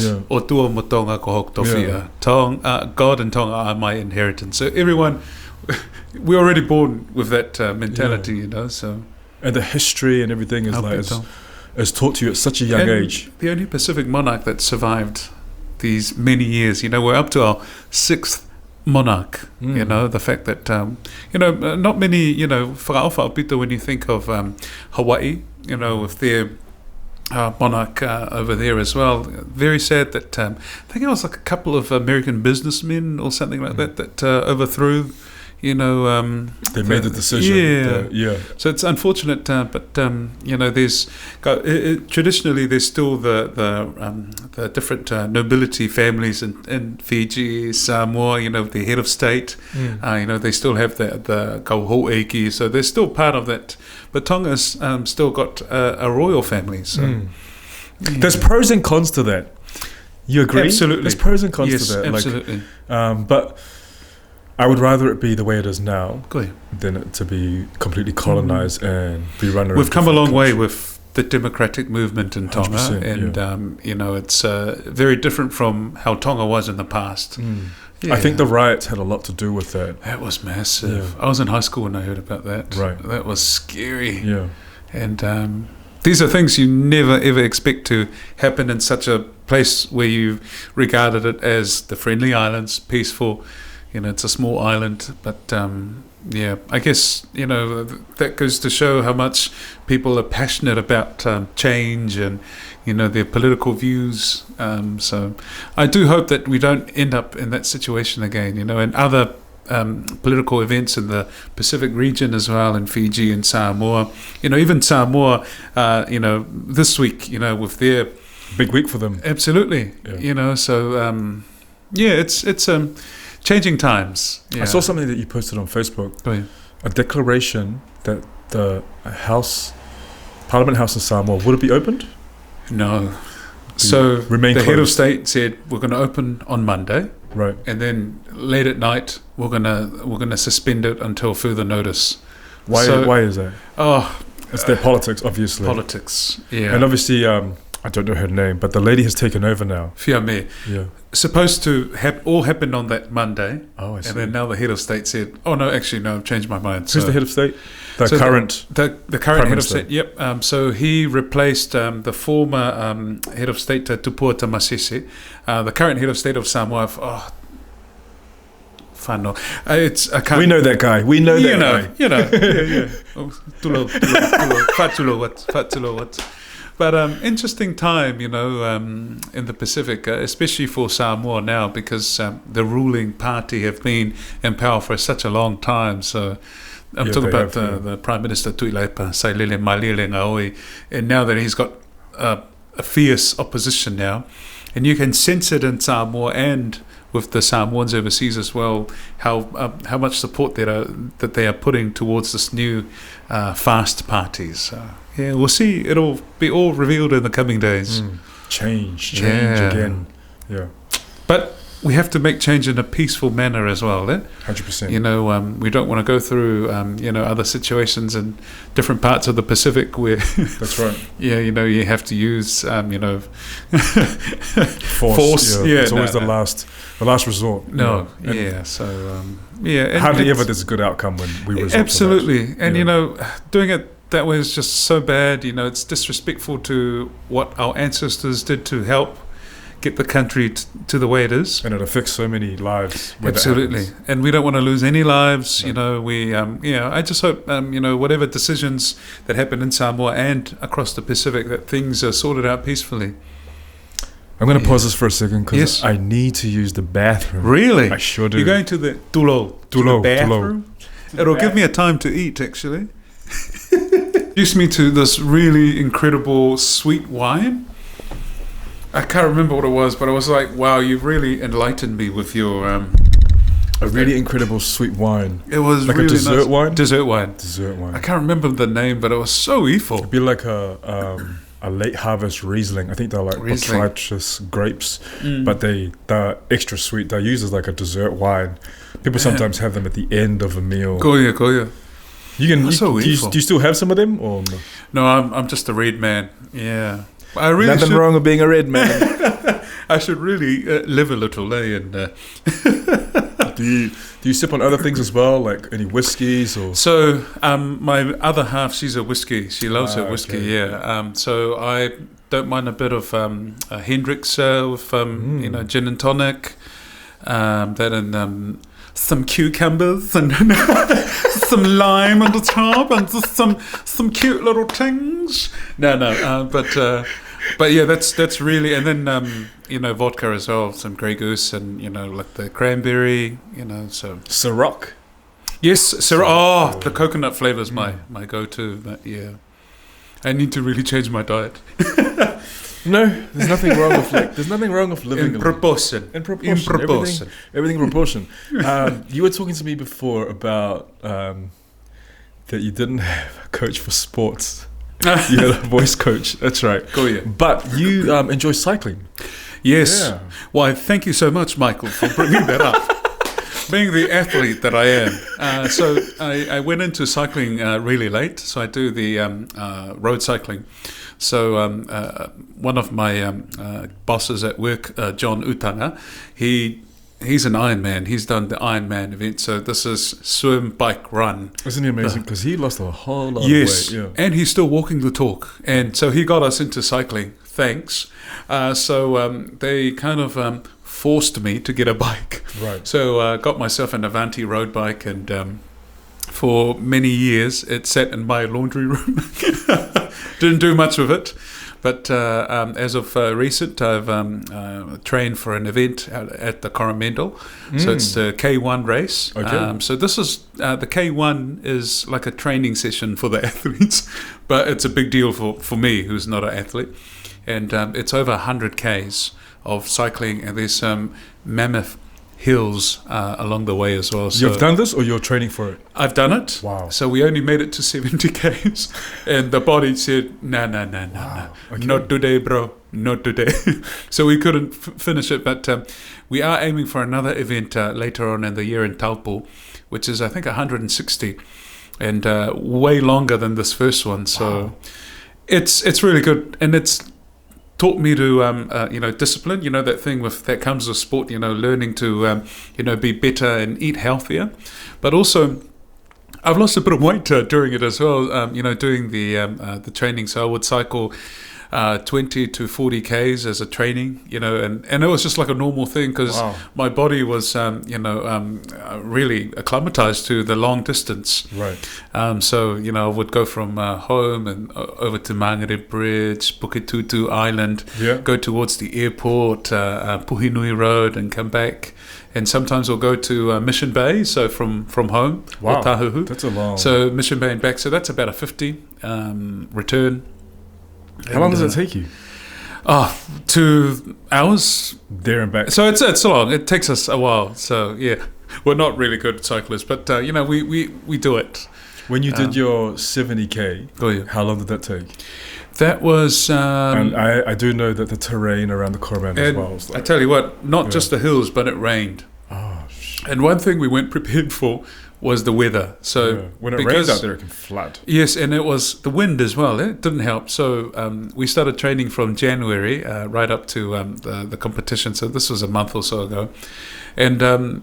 the only day, and the weather for us while training was perfect. It didn't rain, there wasn't much wind. And then come the day of the competition, it rained and it was so windy. So that was an added challenge for us on the day. And we obviously had to conquer some big climbs. So who did you do it with? So it was myself, John Utanga, and my other colleague, Karima. So, yeah. And not many Pacific, there were a few, and cycling is taken up by more Māori and Pasifika boys and girls as well. So it's really good to see how people take up another sport that's not rugby or netball that we're already thriving in. So yeah, so I'm gonna. That's why I'm enjoying this, indulging in this for now, and then I'll just go outside and then make sure it all comes out. No, this was just for the interview, by the way. I usually eat salads and coleslaw from KFC. Today's cheat day. That's right. I think the last few weeks has been cheat week. When is your Tabo event? So later on. So we're talking September. Or maybe later November, so got a bit of time. How long would it take to cycle 160 Ks? I tell you, that's going to take us a while. So for the last one, I was aiming for maybe 2-3 hours of this. So the actual event was just 100, but the actual event was 120 Ks, so it was way more than 100 than what we did. But it was a really good experience. And it's a mind game as well, like with every other sport, you're telling yourself, keep going, so a lot of the time you're on your own on the road. And luckily it's all free, there's no other cars zooming past, so it does teach you to be aware when you're on the road. So during our training, we'd go up to places where there was busy traffic. Right. But, we respect the driver and the driver respects us when we're using the road because we're all sharing. But I already had a fall already. I was going down too fast. Oh gosh! And I put on the brakes, didn't work, and I started sliding on the road, and got up, and all this half of my body was bruised. Really? So I already had my fair share of experiencing, the other side of cycling when not doing it safely. So, what do you enjoy? What do you enjoy about cycling? Like, why cycling? Cycling's good for me because of my legs. Right. I used to do the Iron Māori and the half marathons. So I used to be a runner. Right. It's hard for you to believe looking... You? Not at all. So I used to do running. So I would run heaps, and I think, my age, it's better that I look after the knees. And cycling takes that pressure off my knees. So it puts it somewhere else. But, I still do running, but not the half marathon Ks. So I just run around the block, run to KFC in my spare time. No. How many Ks would you run in a... 21. Right. Half marathon, yeah. So I've done maybe 3 or 4 half. So I could qualify to do a full marathon, but just never got around to it. So the other benefit is not only it's good for you, but I get to see New Zealand as well. So I've gone to Napier for the Iron Māori. Yes. And I've done the run, and then done the run over the bridge, the Auckland Marathon. How far is the swim? So the swim is like half is 3 Ks. And then the bike ride, I can't remember how long the bike ride is, but yeah, the run is 21 Ks. Wow. Yeah. So you still swim? No. So I only did the run. Oh, I so see. we did it as leg. a team. Right, yeah. right. So thankfully, yeah, I was swimming, and then Swimming's hard. it is, Swimming's and really you know, hard. it is quite strange. For people like us from the Pacific, we were surrounded by the ocean, that I didn't really get to do enough swimming growing up. So Well, it's because like if we swim, we're jumping off the wharf into Yeah. the water, or we're diving, yes, or pushed it. or pushed in, or thrown in. Yeah, But nobody ever told us to like swim for a yeah, kilometer, yeah. That's right. and we had no Yeah. reason to. No, yeah. So yeah, you either learn one way or the other. And for me, learning how to swim, I can swim and stay afloat, but we're not talking about Olympic synchronized swimming style. No, that's not me. But that's great. That's attempting a new sport's always really good, Yeah, especially the cycling. Where you're right, there isn't any Yeah. Pacific Island people that. and yeah, it's expensive. But like with every sport, it comes with a price as well. It's not just your gears, your food, but also your bits and pieces on the bikes. So some bikes can go up to 20, 30K, the cost of, Really? Yeah, because you got a computer, you've got What? because you have your bike computer, because some of them have GPS, Right. so it can show you where you're going. And so I just use my phone, Right. because the phones, nowadays you can map out where you're going. But some bikes, made from carbon, it's not steel. I don't know. There's just it's just too much in New Zealand, too much. So I'm hoping to continue this. And So how often do you cycle? Like in the weekend? so since we're not training, it's been very bad, very Right. bad. So weekly I would do like a big ride at the end of the week, but do small rides, like twice a week, Right. kind of thing. So yeah, I would go from home to Mangere Bridge and back. That would be about 30, 40 Ks. And now, since we're not in the full training mode, I would cycle like once a week now. But I'm trying to continue the momentum and, keep this weight that I've, come down to, because people haven't seen me before, but I was ginormous. Really? No. I've lost so much. No, I don't know if you can tell. I was by my- gonna say. No, I was no, gonna no. say. Yeah, so I've dropped a few kgs because of the cycling, but also just mentally. I just really enjoy that time, just going for a walk, or even just a small light run around, my neighborhood, because I think because there's so much going on, sometimes there's a lot. It's quite a heavy week with, I could have funerals or something like that. It can be a lot, and this is just me, and I'm sure our kainga also have their own. It's so important that you're talking about this, John. Yeah, so many people have their own. They're carrying a lot, There's stress of, of providing food for the family. They might not be doing too well with their studies. Relationship issues. There's so much that we carry in this, day and age kind of thing. So I use that time when I'm either cycling or going for a walk, or when I'm trying to run, as my time of just having a me time. It's a fresh air time. Just put on your favorite music, go for a walk, or just get active. Just sometimes when just leaving the nest, leaving home for a bit, it can do good for you. So When did you realize this? I think it's over the years, because sometimes I do have my own family things, going nahi kawenga, we have funerals and whatnot, and it can be heavy. And sometimes at work, when we're covering some tough issues, I don't like covering stories on suicide, but we have to do it. Unfortunately, it happens in our community, and sometimes, because you take it on as well, when you go and listen to the families, and it's ofa pito. So we absorb it from the people, and then we go home with it, So sometimes, even for us, they just need a bit of time for a little bit of space, talk to someone, open up, because you don't realize until you talk to people. They're like, "Oh, how was your day?" And then they really tell you how their day was, and you're like, "Oh, right, it's been a tough week or tough day for you." So, yeah, it's just being mindful and look out for one another. When you sense something is up, because not everyone has the same journey in life. We all have our challenges and battles and whatnot. So, yeah, it's just a matter of balancing.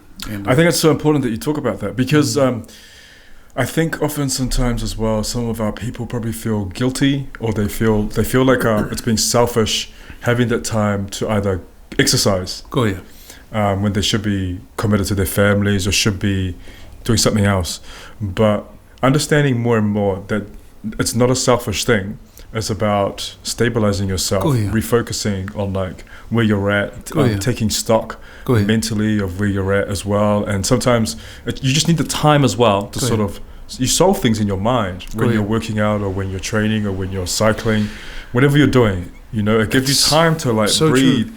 And it's so important as human beings. It's not being selfish. We need to recharge. Yeah. And we have our own ways of recharging, you know, I just mentioned my way of recharging my battery and, you know, having just that, even just sometimes, Mike, with the work that we do, sometimes it's so bad, but sometimes I take my work home with me. Right. And, you know, my family's like, you know, we got something on or something, and I don't want to mix the two. Yeah.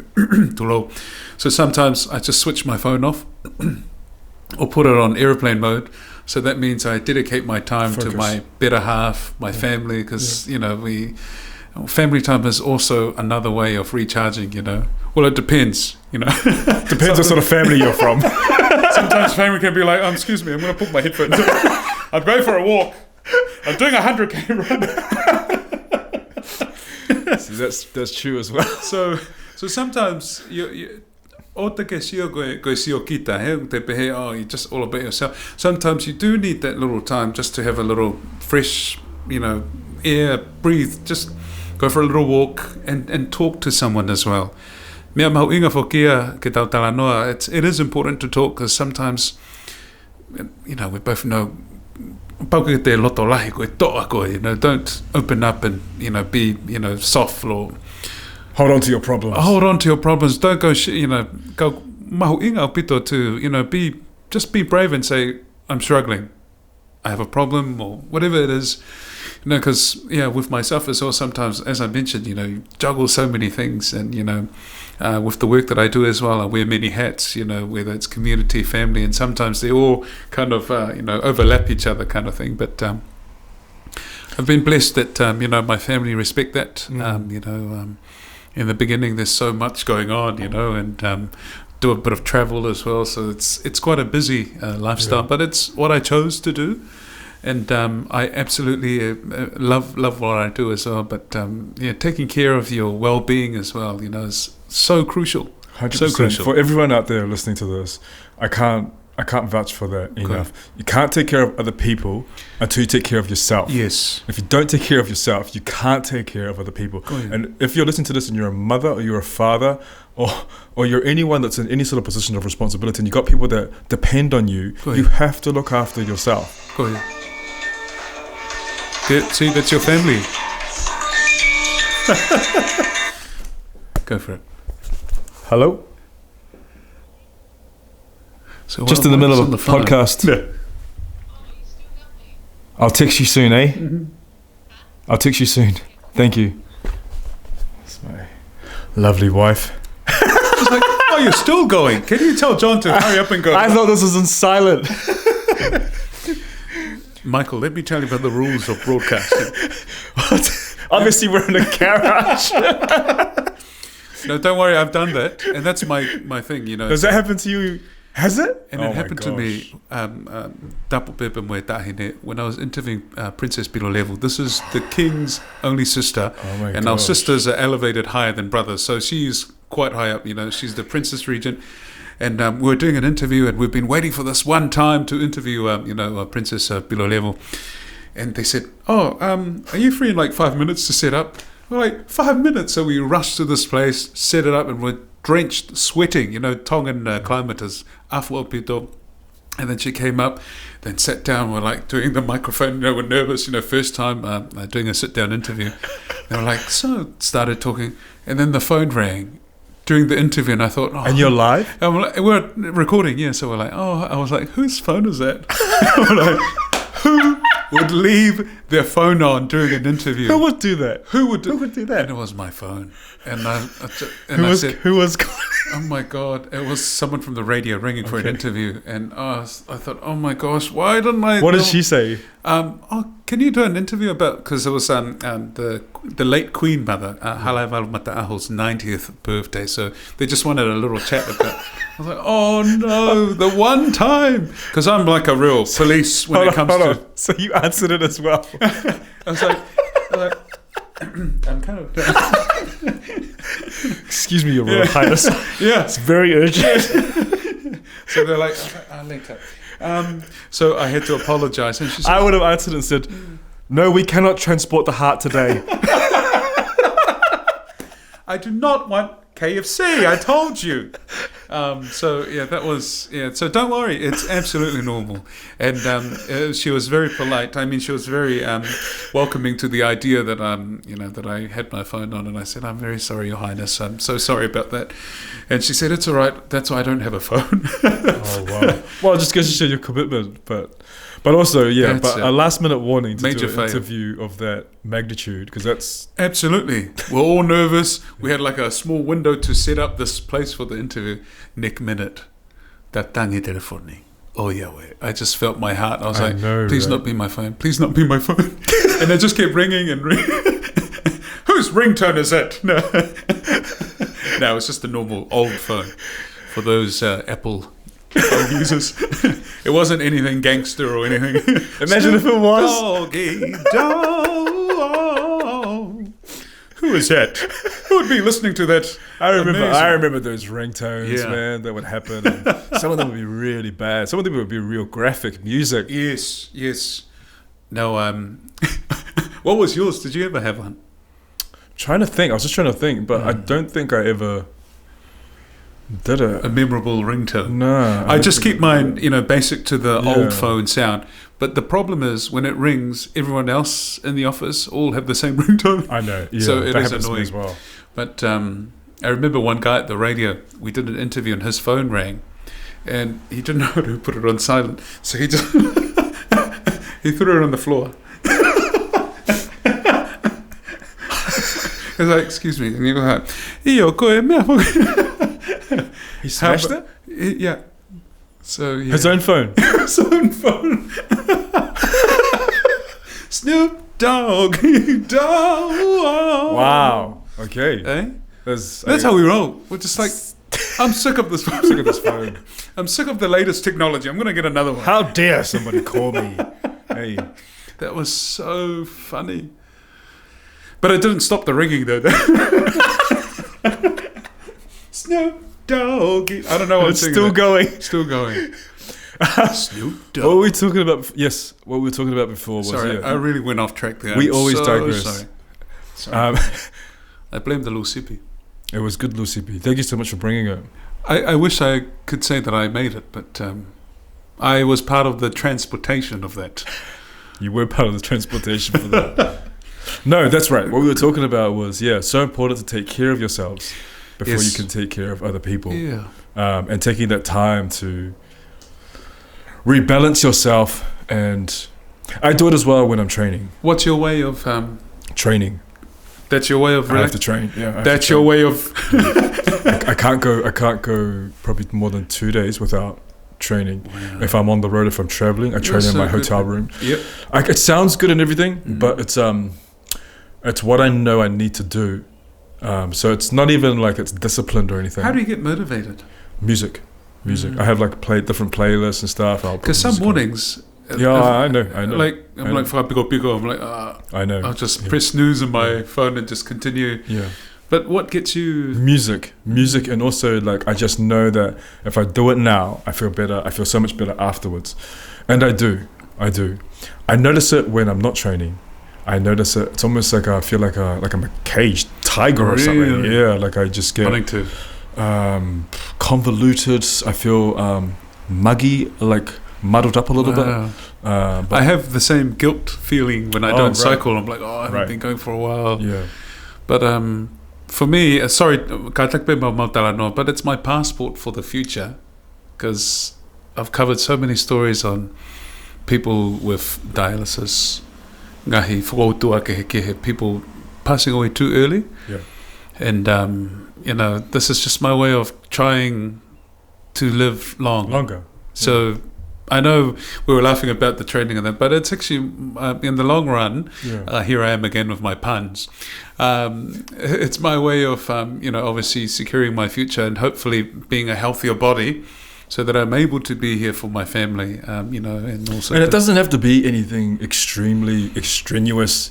You know what I mean? Like it can just be like a walk, Goia. or so, but it can be just something small. But it's putting your body into a habit Goia. as well. And even though initially it might suck, you know, and you feel like it's hard to get the motivation to do it, Goia. but over time it just becomes a habit. And if you start to not do it, I like you that. miss it, and It's then a you habit. realize Absolutely. something's not there, and then you get back into it. Yeah. But yeah, if you can get your body into that habit, especially for our Pacific Island people, it's so good for you mentally and Goia. also physically as well. Goia. And yeah, for me, it keeps me. I do a lot of different things. I get Goia. real busy during the week, especially Goia. with travel, with my family, and juggling. And I everything. take my hat off to you, bro, because the fact that you're a dad, a working dad as well, a husband, and also you're fitting that, and that's incredible. Because I know some of our people, they work the 2 jobs, you know, and they're trying to find time for them, their me time, quality time, and also trying to do things like that. So, you know, if you're able to do that at home, I take my hat off to you. You can always find the That's time amazing. if you make the time. You can always find the time. We have the same.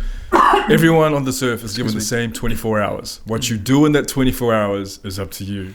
But believe you me, from all the way to the hardest workers in the world, they have the same amount of time as everyone else on this planet, the same 24 hours. It's how you manage that 24 What hours. you do with that time. Yeah, that's really important. So I've been trying to continue the gym. Actually, I might get some tips off you what to do at the gym. So I go really early in the morning, get it out of the way, and then I try and continue the cycling as well.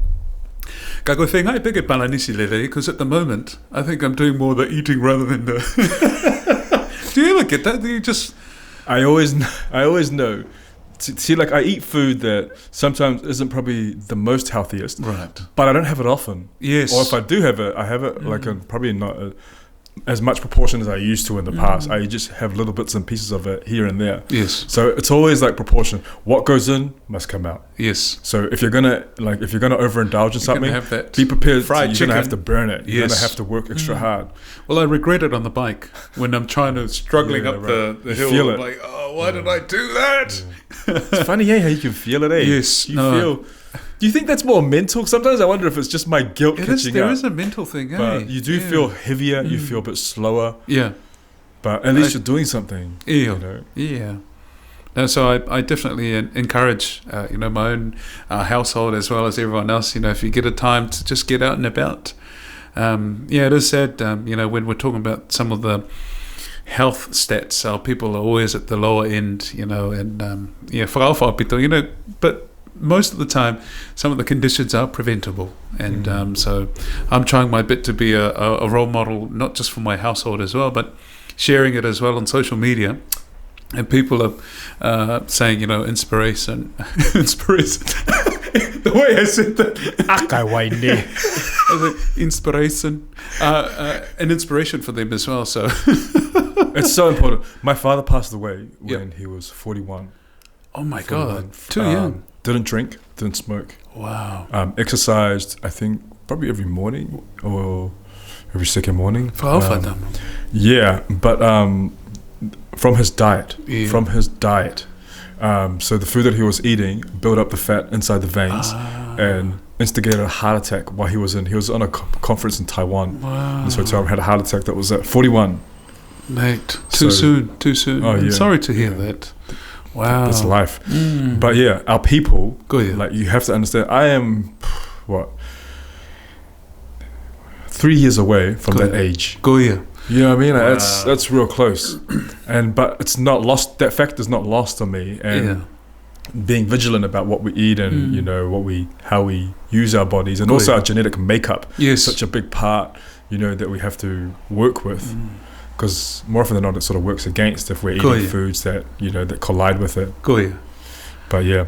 John, it has been such a pleasure to have you on here. The honor Thank is you totally so mine. much for the lu, the keke ishite. And we're just talking about unhealthy food. I'm so sorry, but It's in proportion. Yes, I've been using a teaspoon for our viewers out there.